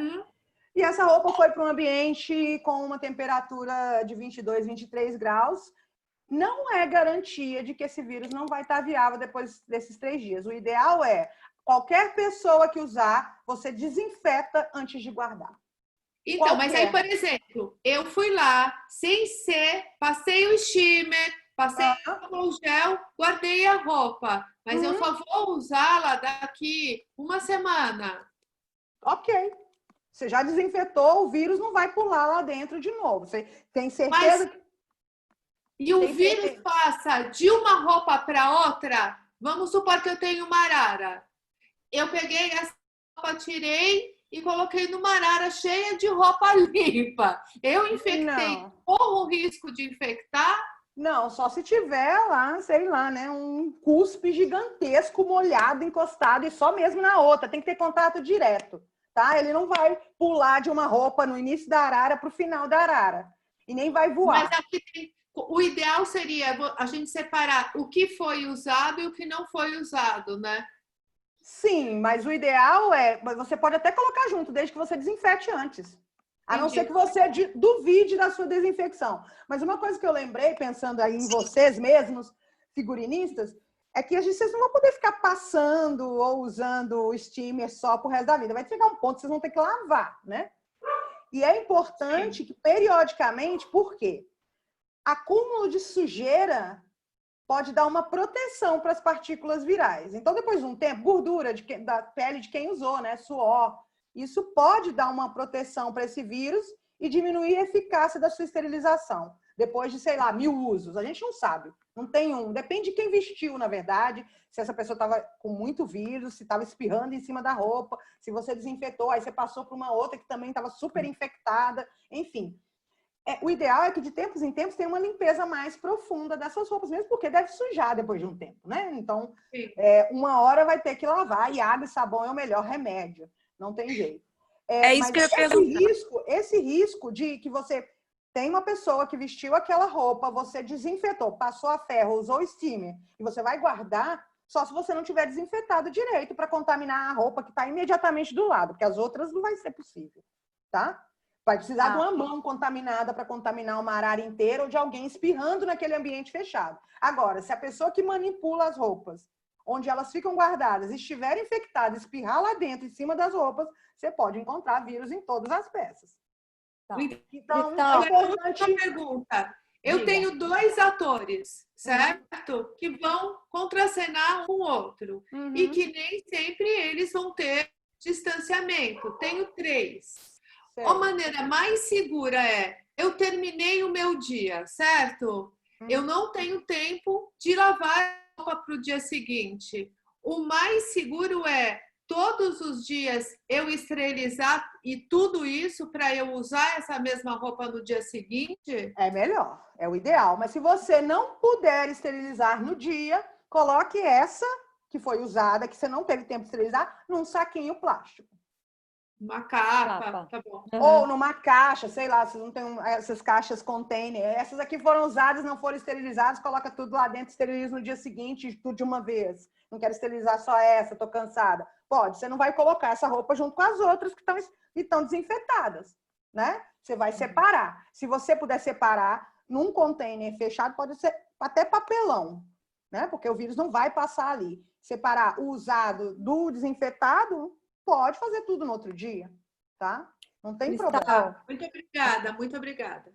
Agora, uma outra coisa, se for só uma pessoa que manipula essas roupas, não precisa separar essas roupas. Mas se forem várias pessoas que pegam esse figurino, o ideal é que cada uma tivesse num saquinho igual de lavanderia, né? Com um saquinho plástico coberto. Porque você não sabe, você tem que contar com o bom senso das pessoas que vão pegar essas roupas já com a mão higienizada, né? Mas se você não puder contar com isso e quiser garantir de que uma roupa não seja tocada por mãos infectadas, mantenha todas em saquinhos separados.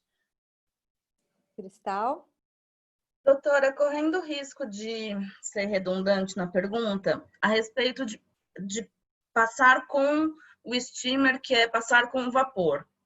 Eu tenho uma peça de roupa e eu vou passar ela frente e verso. Só que eu quero tá com isso muito, muito claro. O vapor de água do steamer tá a 100 graus Celsius, porque senão não seria vapor ainda. Enquanto eu estou passando, ele está se dispersando aqui em volta, ele está atingindo várias partes. Eu não preciso passar 3 minutos com ele em cada micro parte da peça, né? Eu posso dar uma passada geral por fora, dar uma passada geral por dentro, e toda essa passadoria vai me levar aí 5 minutos. Vai, se for acima de 70 graus. Em volta está funcionando. Sim, sim. E isso de máscara, com mãos higienizadas e sem um monte de gente em volta. Porque se tiver um infectado... Porque tem vapor rolando em volta. Porque se tiver alguém nesse ambiente contaminado, você está descontaminando e outra pessoa do seu lado contaminando, né? Aí é um serviço de tartaruga. Vou ter uma pergunta. Ângela. Bom, aqui... Oi. Boa tarde, doutora Viviane. Muito obrigada aí por tudo. Eu queria voltar nesse assunto polêmico do Lisaform. É um produto que a gente usa muito no figurino, para tirar suor, para tirar cheiro, enfim. A gente teve uma reunião aqui no Rio com o Medronho, que é um infectologista lá da Fiocruz. Ele, na hora que a gente perguntou sobre o Lisaform, ele checou a composição química e ele não aprova. Então, eu quero saber se o uso do Lisaform pode ser vinculado com o steamer, por exemplo, ou se você garante que o Lisaform funciona. Olha, eu acho que você não pode nunca associar o Lisaform com calor. Nunca, nenhum produto químico. O calor e o vapor de água é suficiente. E o Lisaform, até onde eu sei, até onde todos os testes de produto químico já foram feitos, é eficaz. Mas tem superfícies que ele pode ser usado ou não. A grande questão do Lisaform em roupas, em tecidos que vão ser utilizados é potencial alérgico. Tá? Tem gente que tem alergia. Então, se você puder evitar esses químicos, que ele é eficaz contra o coronavírus, é assim, tá? Tão eficaz contra a água sanitária. Eu sugiro, eu vou depois passar a lista da EPA para vocês, o link, mas tem lá no perfil da Micro no Instagram, na bio, tem uma lista e tem uma lista da Anvisa também, mas tem essa da Associação Americana de Produtos Ativos contra SARS-CoV-2. E o lisoforme, ele funciona, eu não tenho a menor dúvida de que funciona. Só que a gente tem um problema que o spray, ele é volátil, pode causar irritação, alergia nos olhos, e aí vocês vão depender de uma forma de não contaminar as pessoas, né? De elas não terem toxicidade. É porque o Ian também, que deu uma live aí, através da... esqueci o nome. Da K-Grip, ele disse que o lisoforme poderia ser usado na máquina de lavar junto com detergente na hora de lavar a roupa. Eu não vejo a menor necessidade, tá? Porque o sabão resolve. Tá? Obrigada. Eu vi aqui que a Camila colocou, que conferiu no fabricante que lisoforme diluído não desinfeta. Depende, então, do lisoforme. Eu estou falando do lisoforme, o composto princípio ativo. Então, vai depender da diluição desse fabricante. Mas o composto contido no lisoforme, ele inativa o vírus. Agora, é igual a água sanitária. Se você diluir demais a água sanitária, também não funciona, tá? Você tem que usar de acordo com o fabricante. Pura, obviamente, funciona, mas aí você tem um problema de toxicidade. É igual em alface e fruta. Você não pode usar pura. Você tem que usar 1 colher de sopa para 1 litro de água e deixar 15 minutos. Então, o lisoforme vai ter diferença. O spray, eu agora não lembro, mas eu sei que ele tem uma atividade muito boa. Pelo menos o fabricante que eu vi a referência, né? Eu não sei se tem mais de um fabricante. Como a gente lida com... É muita gente que a gente lida, sabe? São muitos profissionais nessa área. Olha, né? Nem todos vão ver aqui o que a gente está falando. Eu acho que o mais simples é o melhor. Então, se você puder usar calor úmido, água e sabão e água sanitária, além de serem os mais baratos, é o melhor e funciona. A gente fala de outros produtos de desinfecção e tem uma lista gigantesca. Esse Veja comum, que é quaternário de amônio, funciona.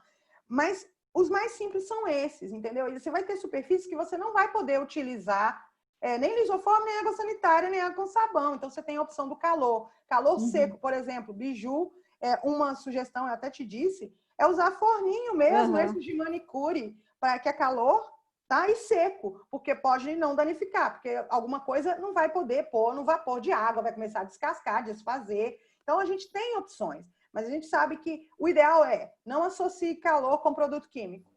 Tá. Micro-ondas, micro-ondas é uma outra coisa que já me perguntaram, posso usar? Você pode usar, mas o micro-ondas depende de ter umidade. Você não pode, por exemplo, esterilizar carta de correio, tecido, se não for úmido. A gente usa no laboratório para esterilizar garrafinha de cultura de célula para matar vírus, bactéria e fungo, tá? Garrafinha mesmo, de plástico. Só que a gente põe sempre um vidrinho com água esterilizada dentro para ao longo do ciclo de aquecimento ter umidade, porque senão pega fogo. Qualquer coisa que você puser no micro-ondas sem umidade, pega fogo.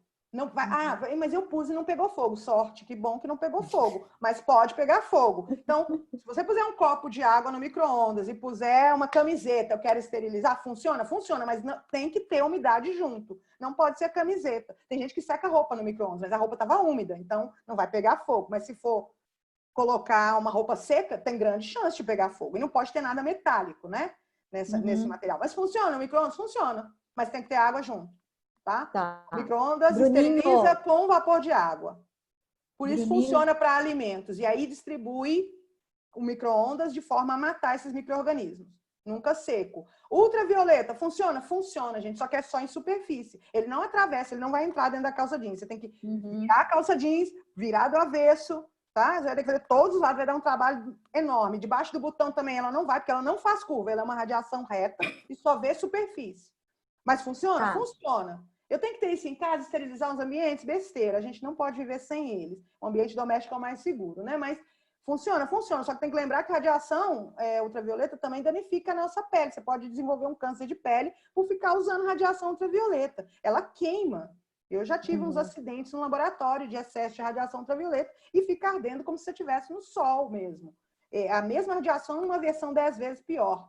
mas ela não entra na pele, ela só vai danificar a superfície. A mesma coisa com objetos, mas se você... bom, eu tenho uma ultravioleta de mão, tem muita gente comprando, eu posso usar para esterilizar biju? Posso. Você tem que lembrar que nas ranhuras, lá debaixo das pedrinhas, ela não vai entrar, porque ela não faz curva. Ela só enxerga aquilo que está na superfície. Bruninho. Tenho duas perguntas aqui. Uma é que sobre, por exemplo, eu acho que a principal pessoa que vai ficar cuidando da higienização das peças é a camareira. Você acha que é melhor ter duas, por exemplo, uma camareira para ficar cuidando das peças que estão chegando, teoricamente sujas e, né, infectadas, e uma outra pessoa que cuide só das roupas higienizadas, ou tudo bem, essa pessoa higienizando as mãos, usando a máscara, ela pode estar andando nesses dois ambientes, por exemplo. E Depende do fluxo, né? Pode falar a outra pergunta. A outra pergunta é sobre a gente muitas vezes precisa tocar no ator para fazer um ajuste, né? Colocar um alfinete numa prova de roupa. Qual a melhor forma segura, assim, né? O mais seguro para tocar em alguém? Pois de questão de número de pessoas para manipular essa roupa depende do fluxo. Se você tem uma pessoa e ela tem que pegar a roupa de muita gente, a chance dela errar e esquecer de higienizar a mão numa dessas pegadas entre roupas é grande. Então, você aumenta o risco, tá? Agora, se todos os cuidados forem tomados, né, de pegar essa roupa, higienizar, separar daquela outra que está desinfetada. Então, vai depender muito de quem trabalha com isso. Se ela conseguir seguir à risca os procedimentos, né, de não pôr em contato a roupa que potencialmente contaminada com aquela que está desinfetada, pode ser uma pessoa só. Obviamente que se ela tem um fluxo de trabalho muito grande, ela tem um maior risco de errar, que fica uma sobrecarga. Ela tem que preocupar com a roupa contaminada e não contaminar a outra que está desinfetada. Então, isso depende da disponibilidade que vocês têm de pessoal, né? Obviamente, quanto mais pessoas, se tiver duas pessoas é ideal, uma que cuida só da roupa que está contaminada e a outra, e você ter dois setores separados, né, para isso, um canto da roupa contaminada e um canto da roupa desinfetada é o ideal, né? Você diminui o risco, obviamente. A outra questão de ter contato direto, e aí você vai ter que cuidar da higiene das mãos. Então, mão é o maior veículo de infecção e de contaminação. Se você já está de máscara, de macacão, né, com cobertura, e tem que ter contato com a pessoa, o que você vai ter que se lembrar sempre é de higienizar as mãos depois. Higieniza antes para proteger ela, higieniza depois para se proteger. E é aquela coisa, né, é uma neurose mesmo. Então, toda vez que você tocar, ou se você, esqueci de higienizar minhas mãos depois de tocar, que você não toque nariz, olhos e boca, antes de higienizar as mãos. Agora, eu vi uma pergunta sobre luva. Luva, eu acho que é mais um complicador na vida das pessoas. As pessoas com luva se sentem invencíveis. E eu já vi gente no supermercado de luva que pega no limão, esquece e coça o rosto. Ela está fazendo a função da mão. E luva não tem como ficar higienizando. É melhor você ter as mãos nuas e lavar e limpar toda hora. E você sente, tem um tato melhor, do que ter luva. Porque uma luva contaminada... não dá para higienizar você vai ter que trocar a luva toda hora, né? No laboratório, a gente usa para alguns procedimentos, mas para outros não, é melhor trabalhar sem luva, porque a luva, higienizar as luvas, se elas não estiverem bem rentezinhas, você corre o risco de ficar transportando contaminante. Então, não é recomendado nem preconizado nos ambientes que não são ambientes de saúde e para procedimentos específicos.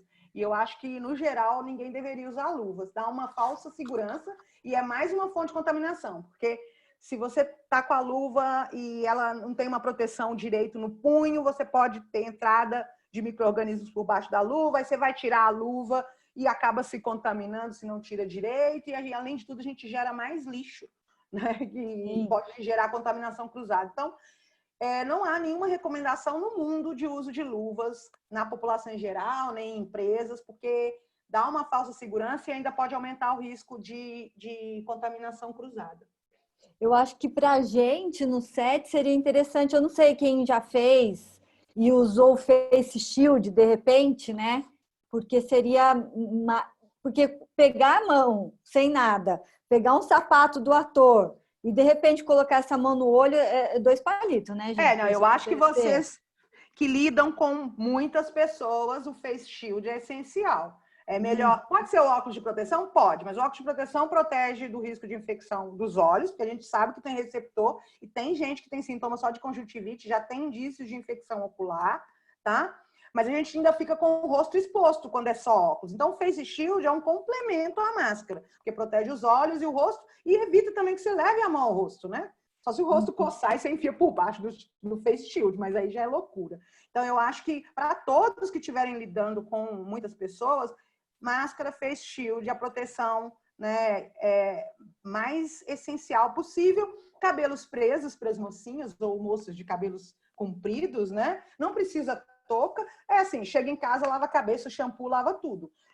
Não vai ter risco de infecção, tá? Teve aquela história de, homem não pode ter barba. Bom, só se ele não tiver higiene. O risco não aumenta por você ter barba. Para profissionais de saúde, sugere-se não ter unha grande, não ter barba, porque aumenta o risco, mas ele está num ambiente onde tem vírus para todo lado, né? Você está com um ambiente de um monte de gente doente, respirando, a gente transita, então o risco é muito maior. Mas na vida real, isso depende da higiene da pessoa. Então, unhas grandes, mesmo na população geral, é um risco. Então, quem tem as unhas maiores, lembrar sempre de lavar debaixo das unhas, que é uma fonte ótima de infecção, né? Vai se acumulando sujeira, vírus, bactéria, tudo. Então, lavar todos os cantos, até os punhos, sempre. Isso vale para o álcool em gel, que eu vejo muita gente passando álcool em gel na palma da mão e esquece o resto. Não adianta. E tem que tirar anel, pulseira, relógio para lavar as mãos. Não posso mais usar? Pode. Você higieniza seus itens pessoais também, que tudo dá certo. Pode usar. Tem que lembrar de limpar tudo. Temos uma última pergunta aqui, que é sobre os tecidos com íon de prata e cobre. Você viu? Já me perguntaram isso lá no perfil. Deixa eu contar para vocês. Existem vários tecidos nanotecnológicos e, não, na verdade, eles não usam íons de prata, não. São nanobastões de prata. É uma tecnologia nova e a gente tem vários trabalhos, eu posso até mandar para vocês, uma revisão mostrando que existem, que a gente chama de tecido funcionalizado. Inclusive, eu trabalho no CT Nano, que é o Centro de Tecnologia de Nanomateriais, onde eles trabalham com tudo quanto é nanotubo e nanomaterial possível e imaginável aqui na UFMG. Existem esses tecidos funcionalizados? Existem. Não existe nenhum teste ainda mostrando que eles inativam. Eu estou vendo um monte de gente vendendo máscara que inativa vírus em 5 minutos porque tem íon prata. Isso, para mim, é outra conversa fiada. Não existe. A gente tem alguns que são antimicrobianos, já publicados de 2017, 2015, mas ninguém testou com o SARS-CoV, nem com o vírus da gripe, essa inativação mágica de 5 minutos. Eu não usaria com essa confiança, trocaria toda hora, igual máscara caseira, tá? Isso para mim é... O dia que eu achar o artigo, eu vou começar a acreditar. O que eu sei é que há vários tecidos, mesmo em São Paulo, tem vários testes de tecidos que podem inativar o vírus, tá? Mas ainda não chegou na escala industrial de produção. Então, é impossível que tenha uma indústria vendendo máscara com esse tecido que tem íons de prata e que seja tão eficiente.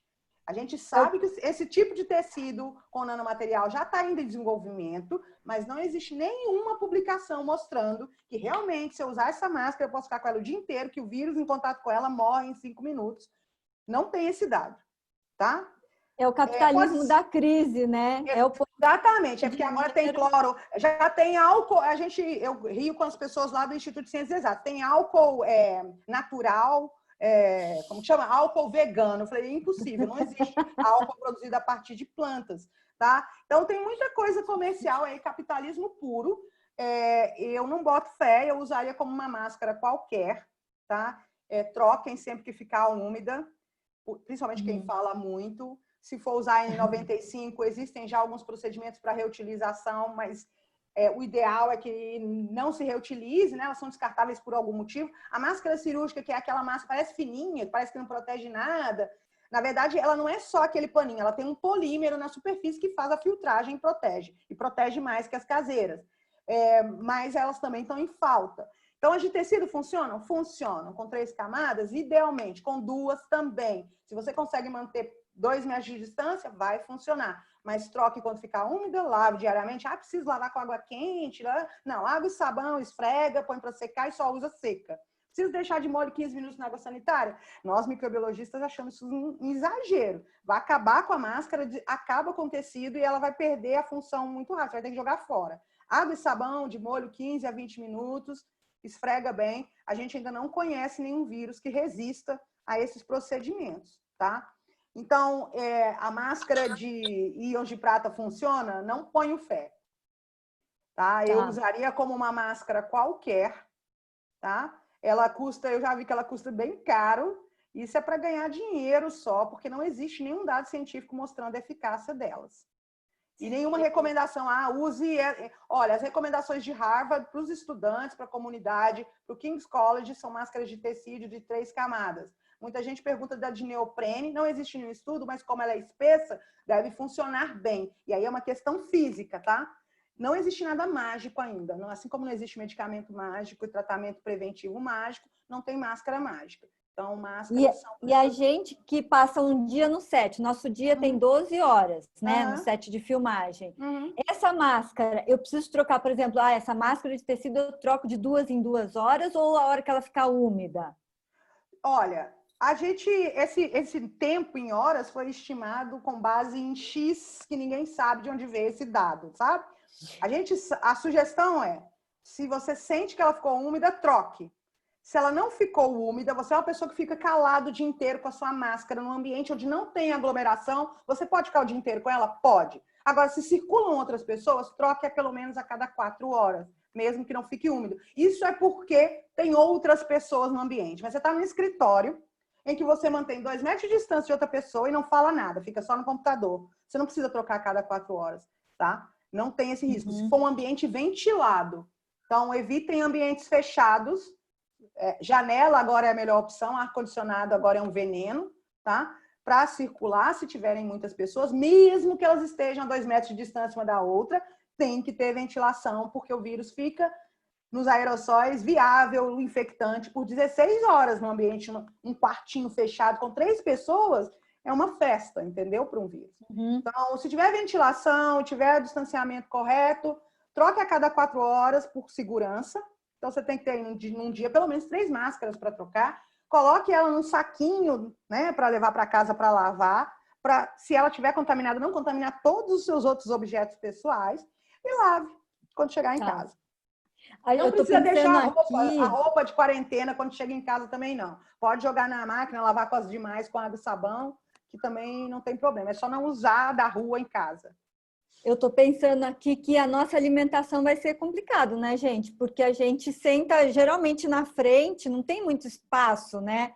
A hora que a gente vai comer, porque come todo mundo... Vocês vão ter que mudar esse hábito.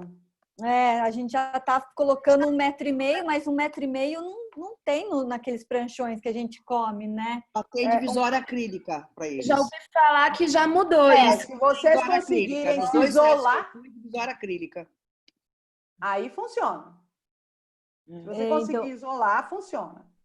Sim, então são 4 pessoas na mesa com um X de acrílico. Aí funciona, porque aí você tem uma barreira física, tá? E o ambiente ventilado, preferencialmente. Sim, isso é feito. E no nosso escritório também de figurino, né? Todo mundo senta. Nossa, eu já trabalhei em mesa que era abarrotado, não cabia nem mais o abarrotado acabou, agora é tudo à distância. Esse é um grande dos problemas, porque que as universidades não vão voltar. A comunidade acadêmica da UFMG, entre professores e funcionários e alunos, circulam 60 mil pessoas. A gente só volta com vacina, porque é impossível testar todo mundo regularmente, é impossível separar todo mundo em sala de aula e fora, no campus, todo o tempo, né? Os restaurantes universitários não tem como separar as pessoas. Então, enquanto não tiver vacina, a gente não volta para o presencial. Por causa disso, né? Por causa dessa dificuldade de fazer toda essa separação e toda essa mudança de rotina. É o nosso novo normal. Distância, lavar a mão, preocupar com máscara. Então, o trabalho aumentou, mas é a melhor forma de prevenção. Pelo menos enquanto a gente não tiver uma vacina ou uma resposta de que pessoas que tiveram a doença ficaram imunes, pelo menos por 1, 2 anos, que a gente tem uma pausa para respirar, né? Mas, por enquanto, é isso mesmo. Tem que mudar todos esses hábitos. Aglomerar, bom, itens pessoais, compartilhar. E o que eu lembro sempre de vocês é maquiagem. Não pode ser compartilhada mais. É individual. Esse maquiagem não adianta, não tem como esterilizar. né? Exceto coisas metálicas, mas vai no rosto de um, vai no rosto do outro, não pode. Isso aí vai ser uma outra fonte de infecção. Vai ter que ser kitzinho para cada um vai ter que ser ter o seu, né? Mesmo que esterilize, tá lá o pincel do batom, não pode mais, porque teve contato direto com outra pessoa. Então, é individual, esse acho que é o mais crítico. E tem que ter, as pessoas têm que ter consciência, né? Você entrega uma roupa desinfetada para alguém vestir. Depois ela vai voltar. Essa pessoa tem que ter consciência, por exemplo, se eu estou com sintomas, estou resfriada, avisar, né, as outras pessoas, tomar cuidado de higienizar minhas mãos quando eu tiro. Eu não sou positivo nem nada, mas eu tomo cuidado para também não contaminar aquela roupa, né? Faço o melhor que eu puder. Então, a gente tem que contar com o bom senso de todos os lados. Então, vocês cuidam de uma parte, mas isso não garante que quem usou aquela roupa, por exemplo, não vai contaminar aquela roupa. Eu já vi coisas absurdas, já vi gente contaminando de propósito, né? Enfim. Nossa, gente. Gente, alguém tem mais a última pergunta, porque a gente está finalizando. Olha, vamos acabar na hora. Ninguém tem mais? Olha, eu vou deixar aqui. Se vocês tiverem alguma dúvida, eu sou administradora do perfil da Micro no Instagram. A gente tem um Telegram, né? Que eu uso para responder perguntas do perfil. Podem mandar mensagem lá no perfil quando tiver qualquer dúvida. Eu fico por conta, basicamente. Agora as aulas remotas vão voltar, então talvez demore assim mais de 24 horas às vezes para eu responder. Mas diariamente eu respondo dúvidas de todo mundo, de todo jeito. Tá? Das mais absurdas. Hoje a pergunta foi se eu cheirar uma cocaína contaminada, se eu vou me infectar. Então tem de tudo. Vocês podem me perguntar os absurdos mais absurdos lá no perfil da Micro, tá? Eu agradeço a oportunidade, mas se tiverem outras dúvidas, façam uma coletânea de dúvidas, podem mandar assim, bom, eu tô te mandando aqui uma lista e eu vou respondendo à medida que eu conseguir, tá bom? Tá. Qual que é o perfil mesmo?